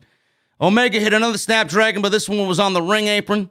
Omega hit a V-trigger, and then he tried for the one-winged angel, but Page turned it into a victory roll. Page then hit a release German suplex, but Omega landed on his feet. And then Omega hit a Tiger Driver at 98, followed up by a pin attempt of his own for a 2 count. Omega opened up a cut by biting Page's head, so Page was slightly bleeding from the forehead, just like he was on the contract signing Wednesday night. And did the same to Omega to bust him open. So both guys were bleeding just a little bit here in the late minutes of this match. Page hit an avalanche blockbuster off the top rope. I thought they were about to kill each other here. Followed up by a pin attempt. Page leapt off the top of the ring post to hit a clothesline onto Omega through a table on the outside, the timekeeper's table to be exact. Page went for a buckshot lariat, but Omega's knees gave out on him. Page went for a V-trigger, but Omega moved in, and Page hit a rolling elbow instead, followed up by a pop-up powerbomb. Page went for the buckshot lariat, but Omega moved the referee in the way, and we got what looked to be a potential fuck finish with the original referee down. Callis then went to the outside. He grabbed the title belt. He came in the ring with the title belt, and that didn't work. He was nailed with a clothesline. He got taken out. Aubrey Edwards runs down to make the count because Omega was down. He kicked out. Both men traded forearms and punches and kicks. Omega hit several punches, kicks, strikes, V-triggers. Page hit a rolling elbow. Omega comes back with a big strike and some kicks to the head. Omega powered through and hit a big lariat. Then all of a sudden, the Young Bucks walk out, and they're walking gingerly to the ring. Omega hits a backdrop driver. Page no-sold it, hit one of his own. Omega went for the buckshot, but Omega hit a V-trigger. Page escaped a one-winged angel. Page then uses the one-winged angel on Kenny Omega. Omega kicks out of his own finishing move. Nick Jackson teased doing something, but he backed off. Page hit a buckshot to Omega. Matt then walks around the ring and teases doing something to Adam Page, but instead he gives Page a head nod, almost in approval. Adam Page flips into the ring, buckshot lariat, Omega 1, 2, 3, and we have a new AEW World Champion. At the end of the match, the Dark Order comes out to celebrate. They hold Adam Page up on their shoulders, and he celebrates with the world title. You deserve it, chants all over the place. And that's the way the show goes off the air. So, Jesse, we have a new AEW World Champion. The Cowboy brought the shit, rides off into the sunset, and is the new AEW World Champion. What does the head nod mean to you? Is Omega's days in the Elite done? What is the result of this? I think I'm obviously I'm trying to put this and spin it into a narrative that makes our original theory make sense of Kenny getting kicked out of the Elite. First of all, we need a reason Bucks, why he's getting kicked out. Yeah, exactly. So the Bucks coming in and giving the little nod of approval and everything else. I'm not sure how that's gonna be received by Omega. It could turn into a thing of Kenny coming back and asking them, what the fuck was that? How come you guys didn't help? It's like, hey, well, what? He had a point. He was man enough to apologize. You get beat. And then we get Adam Cole come in and say, yeah, you get beat and we don't fucking need you. I think ultimately what's going to happen is because Kenny and the Bucks, they killed Cole before he left for NXT. So I think Adam Cole is somehow going to start by returning that favor and killing Kenny Omega and having him go. Now, the Bucks not in approval, that kind of, threw me off a little bit. I'm not sure where they're going with this, but I don't see the Bucks turning babyface and siding with Hangman on this one. So I'm not sure where that part of it is going. But you said that someone did a pop-up powerbomb. Yeah. Do we know anybody else that specializes in pop-up power bombs and pro there's wrestling? a certain guy that likes to fight over on Monday Night Raw. Yeah, I think so. And since they do nothing by happenstance or coincidence, everything is intentional. I think we just got another confirmed sign right there. Yeah, I don't know what that means. Maybe the Bucks, maybe they don't really need any reason to turn on Kenny Omega. I mean, the only reason they need is that they want to be with their original friends like Owens and Adam Cole, and clearly they might not need Kenny Omega, and they might find their friendship to be more important with Owens and Cole over Omega. I don't know. I mean, it's just Kenny goes away. What if Kenny goes away for a few months and comes back and brings KO with him? Why would Kenny bring KO with him? Get revenge on the Bucks for kicking him out. That's a possibility. I mean, maybe Kenny just goes away and the Bucks don't really call him or check up on him, and they don't really care about why he's gone, and they go back to doing their old, PWG shit. Who knows? I don't know. Yeah, I can't wait. I can't wait to see how they reintroduce everyone and bring in KO. My God, I'm already looking forward to the next few months. These guys got a vision. They got a plan. And it's playing out slowly but surely. Long-term booking. Everybody's got to be patient. And this Wyndham guy. A lot of people expected Wyndham tonight. I was like, they asked me at the House of Glory show last night, does Wyndham show up? I'm like, no, I don't think he's showing up. I don't think they need him right now.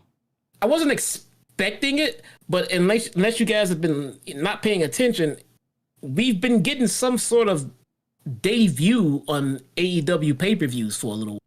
Yeah. So Jay Lethal was tonight's debut.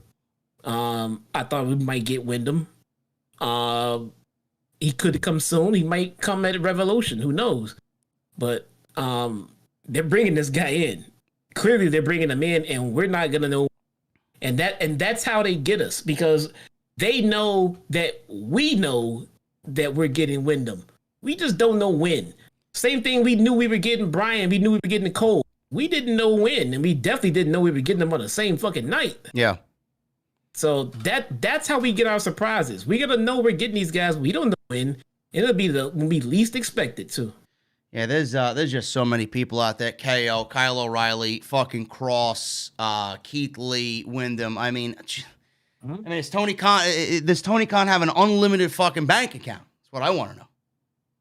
He's starting to put together the kind of team where it probably wouldn't cost him as much money. Yeah. Because these guys want to work in this locker room with these guys. They don't have to work cheap. Yeah. But if you get Tony Khan saying, hey, we want to sign you, we want to pay you, but we can't give you X, we can definitely give you X. I will definitely take whatever he's giving me within reason to come and work for this goddamn company, man. Yeah. I mean, you're not gonna be in a poorhouse. It's not gonna be like you're working for $25 a match. You'll make plenty of decent money, I mean, maybe it won't be, 2 million. I mean, but at the same time, you'll make a pretty damn good wage, and you will enjoy your work, and you will be happy, and nothing can replace that. Yeah, this is definitely going to be an exciting time. This was an incredible show tonight. Probably, like I said, top to bottom, AEW's best show ever. This was just a great professional wrestling show. I think it was better than All Out. And as far as what they have coming in the future, it's tough to even contemplate how incredible this company is really just striving to be. And they're so great now, and with the roster that they've assembled now, I can't even fathom what this roster is going to look like in 6 months with all of the possible free agents that Tony Khan is going to bring in, and the Forbidden Door being there as well. Who from New Japan is going to show up? Are we going to see Okada? Are we going to see Ibushi? It's crazy. Yeah, we're getting it. We're getting it all, man. We're getting. I remember a time years ago when you could just sit back and just fantasize about bookings and matches from guys in different companies. Now, all of a sudden, all of that shit is becoming a reality to an extent. We're not going to get Roman Reigns versus Kenny Omega anytime ever, but you get the drift. I mean, we're getting dream matches that we never thought we'd be getting, and we're getting them right now. Yeah.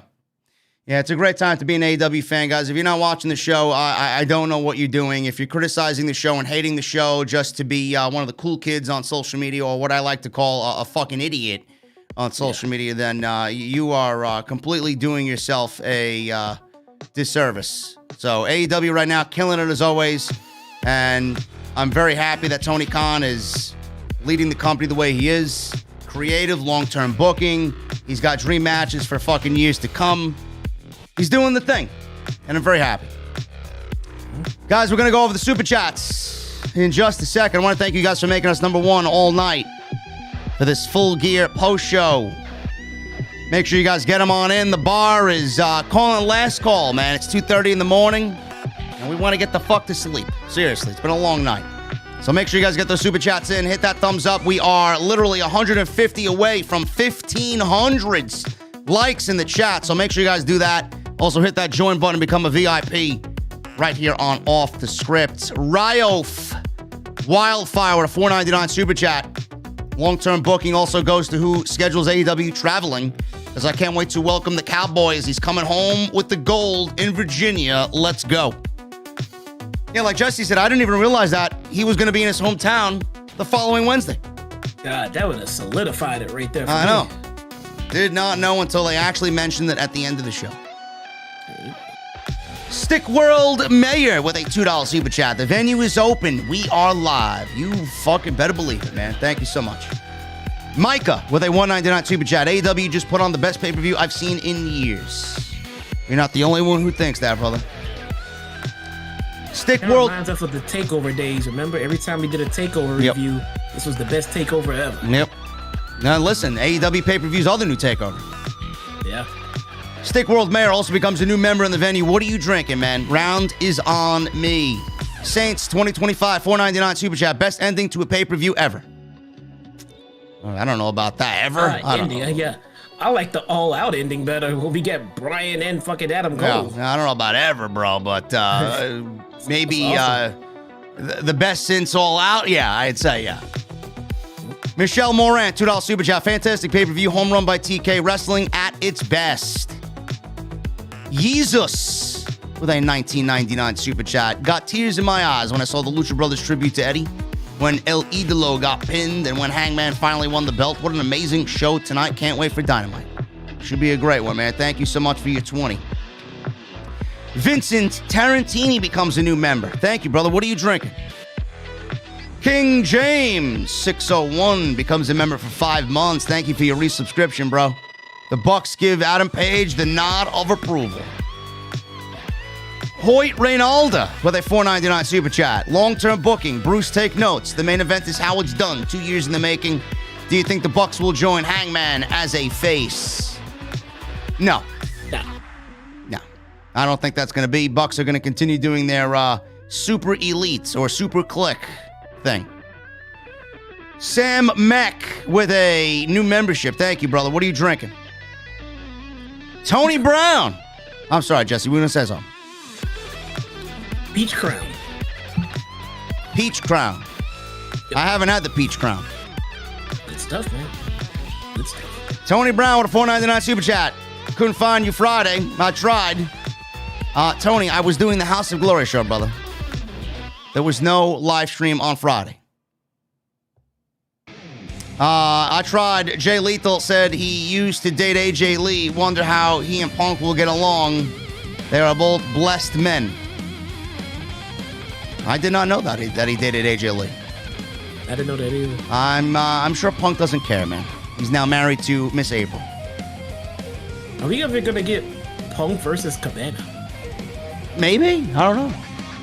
But see, like the Punk and Eddie feud is awesome because Eddie is Eddie. Eddie's a fucking fighter. Yeah. Colt Cabana's not a fighter, dude. No, but he's a damn good pro wrestler. He's a damn good pro wrestler, but I mean, Punk will be serious and pissed, and Colt will be cracking jokes. I mean, we would. Basically, what I'm saying is we need a serious side of Colt Cabana for a feud like that. I think we get it as a one-off. I think we do. Yeah. Tony Brown, thank you so much, bro. Vincent Tarantini with a $5 super chat will be at AEW Dynamite in Norfolk. Should I wear Team JD or JD Elite shirt? Will be second row. Full Gear was awesome. You and Jesse rock. Wear the Team JD shirt, man. It's a little bit more legible. Thank you, brother. I appreciate you. Nick Crispino, thank you once again for the $100 super chat. Let's fucking go AEW all day. Thank you for your 100, man. The RTG Noble with a $5 super chat. Congrats to the Hangman for the W tonight. But he better keep that belt warm because my boy MJF is coming to collect. Yes, he is. Michael Smith becomes... Michael Smith with a $10 super chat. We got Brian Jaff becomes a new member. Thank you, Brian. But Michael Smith with the $10 super chat. Hey, JD, traveled to Minnesota from Kansas City to see Full Gear. By far the best wrestling show I've been to. Hope I can come to a pay-per-view that you'll be at in the future to meet you. Keep up the great work. Well, Michael, I would have been in Minneapolis, but I had House of Glory on Friday, and I'm actually glad I didn't go because from what I was told, it was snowing. And JD and the white stuff don't mix. Yeah, and I was going to go to a movie theater to watch it, but... Don't tell me it snowed by you, too. It had some white flakes, but I wouldn't call it snow from Chicago. But I had somebody on my Twitter wall say that they went to a theater out here in St. Charles by me, and it took them 45 minutes to get the pay-per-view up, and then the sound was out. Oh, man, that sucks. Oh, I'd be pissed. Yeah. Hey, listen, I'm glad I stayed home and watched it in the comfort of my own home on pay-per-view, and it got me right here in the office, set up everything before the show. We came on prompt. That's it, man. That's all that really matters to me. Captain Solo with a $3 super chat. Thank you, brother. AM Mudkip becomes a member in the venue. AM, what are you drinking? Jerry Ramey with a $20 super chat. JD just paying tribute to our IWC Tribal Chief. Cheers. Thank you, brother. Vicky becomes a member for 8 months. Thank you for re-upping, Vicky. After an 11-hour shift, I had to watch AEW, and it was freaking worth it. And I made 8 months today, OTS for life, and loved all the Eddie tributes. Thank you, Vicky. Yes, the Eddie tributes were justified. Everybody loved Eddie. You know. Now, one single bad thing can be said about Eddie Guerrero. I wonder what Sasha was thinking about all the Eddie Guerrero love tonight. Oh, I bet she was glued to her fucking TV. Yes, she was. Justin with a $1.99 super chat. Great pay-per-view. Also, nice hat. I got the same as you. Thank you, Justin. Mine actually came a couple days ago. Uneducated Sports Talk, $1.99. 9.5 out of 10. Cody tag team match unnecessary, but great show. I don't know if I would rate it that high. I'd probably go a solid 8.5. What do you rate it? A 9.5. Nah, that wasn't that great, man. You know, there's different measuring sticks for wrestling shows from AEW and WWE. Yeah. I mean, if WWE would have put on this show that we saw tonight, I would have gave him a 10 out of 10. Yeah. They never do anything like this. I mean, but this was a normal par for the course show for me. So yeah, I'm thinking, I mean, a very respectable between 7 to 8. 7 to 8. I'm going about an 8, 8.5 maybe. Yeah. Kairos with a $5 super chat. Long-term booking was delivered tonight in the main event. Keep up the good work, guys. We'll watch the review later on. Thank you, Kairos. Freebird with a $4.99 super chat. I went to GCW Evil Deeds last night. 7 to 10 and a 15-minute intermission. I had SRO seats, but quickest 3 hours of my life. Tonight was awesome. That's great, man. The GCW show I went to was almost 4 hours long. Richard Patrick with a $5 super chat. Was a great show, start to finish. No match felt long, and I was satisfied with all the winners. Jay Lethal being all elite is great. Hooligan with a $10 super chat. Shout out to our mod, NYC Demon Diva, who got a nice cameo live on pay-per-view. I popped for that big time. Also, big ups to the chat who was there, or who was in here 5 hours before talking wrestling. We had a blast. Thank you, Hooligan. Thank you for manning the stations tonight. And I love when people get to the venue early, man. It's when the prices are cheap. Gary Sphere with a $5 super chat. Great show. Agree with Henry that talent need to start following the show so we don't see the same stuff all night. Middle fingers, biting, Eddie moves. The talent need to start following the show. What? I enjoy a good middle finger, man. I enjoy a good bite. And the Eddie moves, listen, man, I don't think really anything was out of place tonight. I think everything was justified. Merchant with a UK $4.99 super chat times 2. JD from NY cuts a better promo than most wrestlers. Keith Lee for AEW. I forgot about Keith Lee, too. Yeah. He's coming. Gavin Deeth with an Australia $5 super chat. MJF to lose the title to Cody for even longer long-term booking. No. I'm telling you, I would not doubt it. Cody beating MJF for the title? If his goal is to be a complete dick, he needs to go for the AEW title. Yeah, it's got to be against a babyface, though. Not MJF. Yeah, Hangman. Yeah. Yep. Or Bryan. Or Punk. Or one of them. I say Hangman. I think beating Hangman really early on in his reign would make Cody the ultimate fucking prick. Sure. Ultimate prick. Hangman could even get it back by like the next pay-per-view or something like that. Be a the first two-time champion. But Cody beating him after not even supposed to be able to compete for it, but just inserting himself in it is such a dick move. I'd do it. I'd like to see it. Sean Gillespie with a $4.99 super chat. What a great show tonight. Quick question. How would you rank the 4 pillars? MJF. That's a tough one, man. MJF number 1 for sure. He's my favorite. Personally, I'm going to go MJF, Sammy, Jungle Boy, and Darby. Yeah, I'll just go in the order of which I think they're going to be world champion. So, I say MJF, Darby, Jungle Boy, and Sammy. Yeah. I don't know. I think Sammy will be world champion before Jungle Boy because he's already held the TV title. I can see that. Merchant with a $4.99 super chat. UK JD, the real one. Thank you, bro. Nicholas Rizzo with a $50 super chat. Hi, JD. Just got home from the arena. The show was incredible, and I hope we came off as hot as we did in the arena on pay-per-view. First AEW show I've attended, and I have no regrets. Got a pick with Bowens and Silver, too.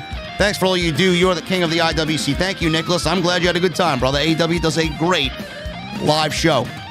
Minnesota was fucking lit. Yes, tonight. It came off excellent on TV.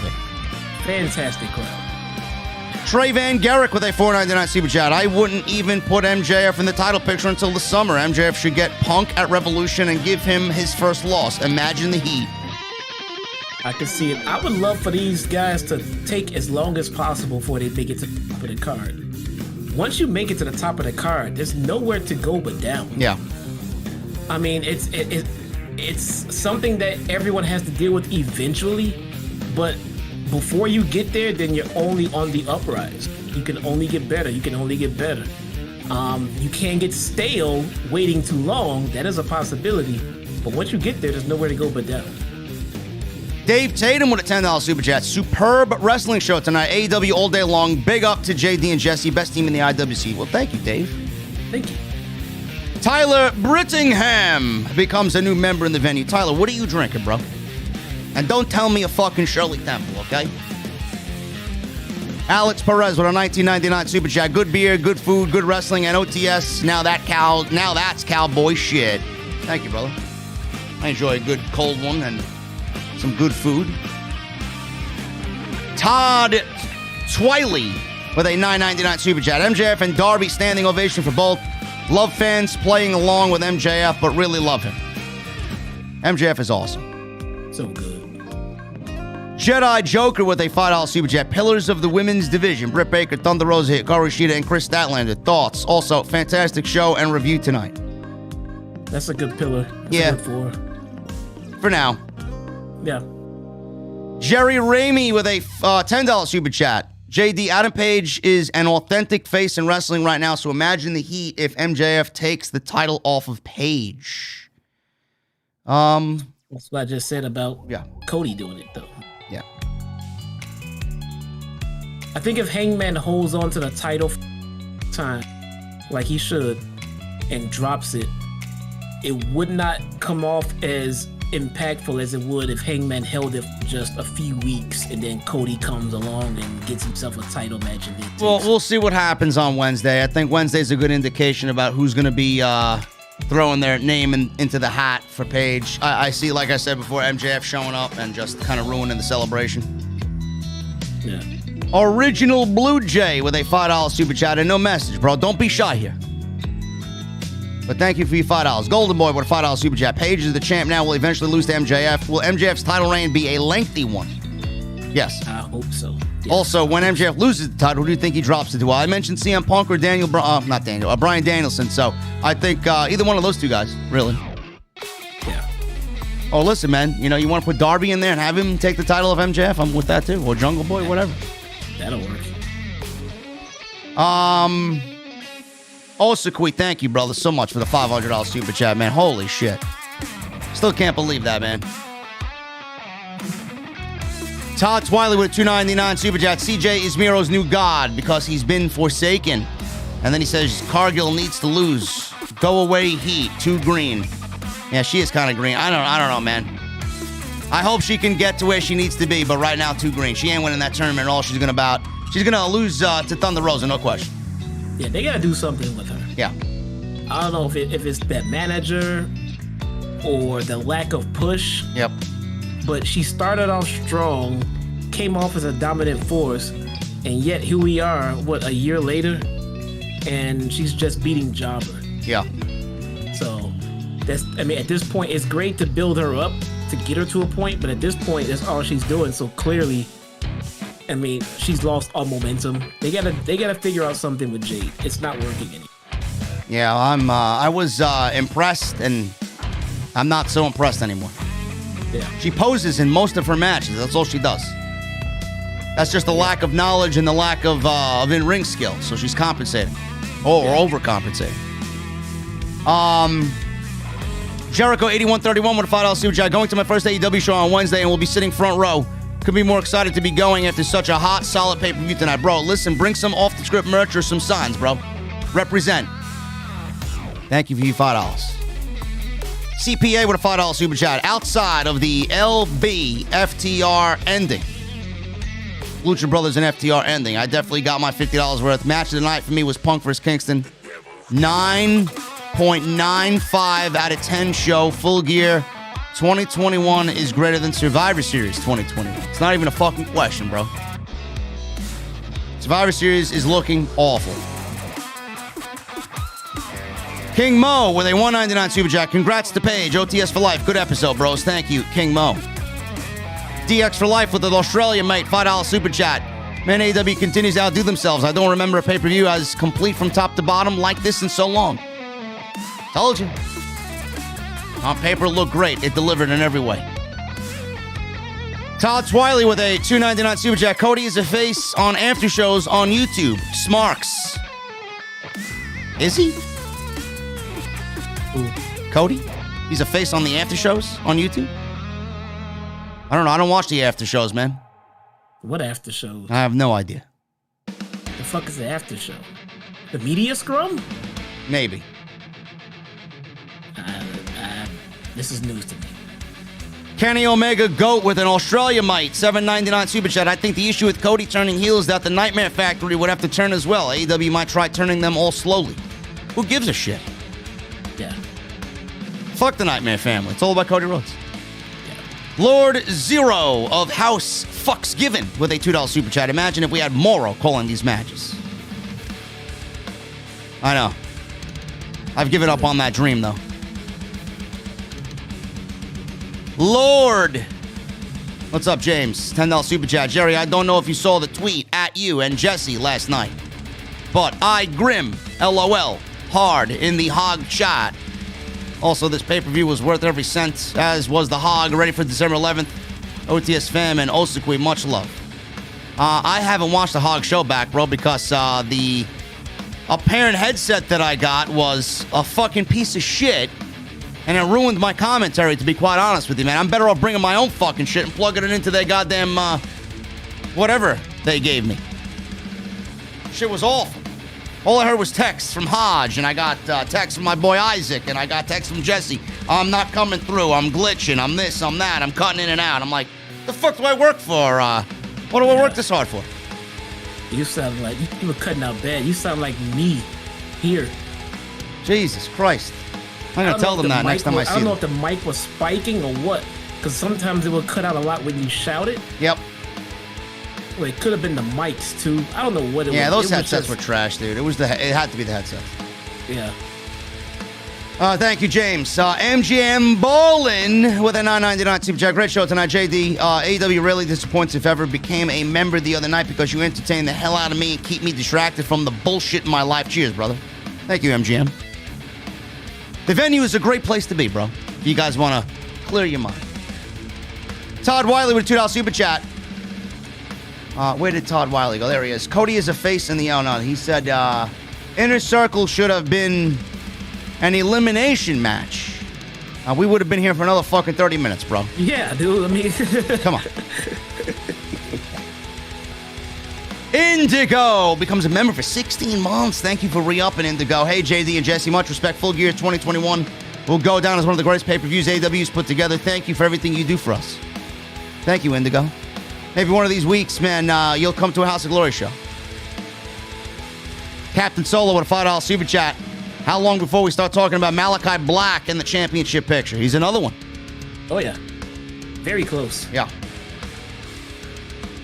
Shakoy with a $2 super chat. It's great to be all elite. You better believe it. Aaron Hager with a $9.99 super chat. Thank you, Aaron. This show was absolutely incredible tonight. It was my first AEW live event. My voice is gone. You guys always do incredible jobs. Thank you for all you do. Thank you, Aaron. Thank you for stopping by even after you went to the show. It means a lot. MK Kratos with a 16-month re-up membership. Thank you, Kratos. I'm back as a VIP. Keep up the great show. I was listening to the audio of the pay-per-view during Macho T stream representing OTS. Great show either way. Thank you, brother. Macho T is my boy. Hoy Reynaldo with a $1.99 super chat. Why is it so hard for Vince and Bruce to do this? Because they hate professional wrestling, Hoyt. It's not that difficult to figure out. Yep. Captain Solo with a $5 super chat. You guys think Triple H watches these AEW pay-per-views? As always, you guys are the best. The Batman and Robin of the IWC. Jesse is definitely Robin. LOL. I don't know, Jesse. Does Triple H watch these shows? Triple H probably already pre-ordered all AEW pay-per-view, bro. Bro, Triple H is wearing his fucking Adam Cole Bay is Elite t-shirt while fucking laying in bed while Stephanie McMahon brings him some hot tea, bro. Give me a break. Look, when Triple H was in NXT running it, it was his job to watch AEW, and I'm sure he did. Now, he's a fan and he gets to enjoy pro wrestling, so that's why he's watching listen, man, you know, as far as Triple H goes, that man, he knows how fucked up it is in WWE. He knows what they did to him. If anything, Triple H is watching these shows because he's fucking proud of everything he's worked for, because everybody that WWE let go was a creation of Triple H. Yeah. And now they're succeeding because of ideas that he brought to the table for them. Look at Andrade, look at Black. Yeah. I mean, Keith Lee's going to be here. Kevin Owens. Like, these are guys that Triple H molded in his NXT. So he's watching this with a smile on his face. He don't give a fuck, man. He knows Vince. He knows his father-in-law's a fuck-up. And Bruce Pritchard, forget about it, man. They all hate Triple H. Everybody hates Triple H. He knows that. And we got Zat with a membership for 4 months. Thank you, brother. 4-month re-upping. I'm just happy to be a part of this family. OTS for life. Thank you, bro. All right, guys, that's about it, man. We still got 2,300 people in here on a fucking Sunday morning at 3 a.m. It's 2 a.m. by Jesse. We're fucking tired. We're about to get out of here, man. But please continue to hit that thumbs up. 1,433 likes. We need just under 70 likes for 1,500. Can we do it? I know YouTube is hiding likes and dislikes now, but I still see it, and it helps the video out. It still does. So don't think that they're hiding this shit. It's not going to help me out. It definitely helps me out. Because when you hit that thumbs up, my videos and my channel is recommended when you go watch the Wrestle Geeks or you go watch Fightful. So make sure you guys hit that thumbs up. Thank you for all the super chats tonight, man. We had a fucking unbelievable night of super chats. Thanks to Osakwe with his $500 bomb. We had 6 new members in the venue tonight, plus a couple of re-ups. I appreciate you guys. Continue to hit that subscribe button. Continue to hit that join button. Go check out all the other videos that you might have missed on the channel. Monday Night Raw, Dynamite on Wednesday. There was no SmackDown. There's a couple of extras thrown in there, including today. Go and check that out. It's live on the channel right now. I'll even link you guys in the comment section, so you guys go check it out. Follow me on social media. Follow Jesse on social media if you guys want. You see his out on the screen right there. I'm JD from NY206 on Twitter and Instagram. So make sure you guys go and do that. And that's pretty much it. Jesse, any parting words before we get the hell out of here? No, I want to thank everybody for coming, man. We had a nice big crowd tonight. Hope everybody enjoys the weekend. Be safe, drink responsibly, and enjoy. See you guys on Wednesday. Yep, Jesse will be back on Wednesday. I will be back tomorrow on YouTube sometime in the afternoon with some extra, maybe close to an hour long. I want to get all the news out for the week and then start Monday fresh, which is going to be a great week as well, always. We might have some new artwork for the venue. I'm waiting on my latest design.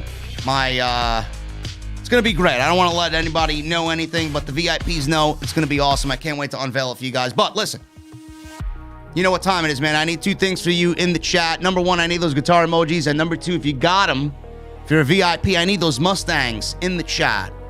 And number 2, when that guitar solo comes on and you hear that sweet sound of Pilot, I need that music on max. I'll see you guys on Sunday. Jesse and I will see you on Wednesday. We're getting in the Mustang. We're getting out of here. Enjoy your night. Get some rest. Thank you for everything, and I'll see you tomorrow right here on Off the Script. I'll see you guys later.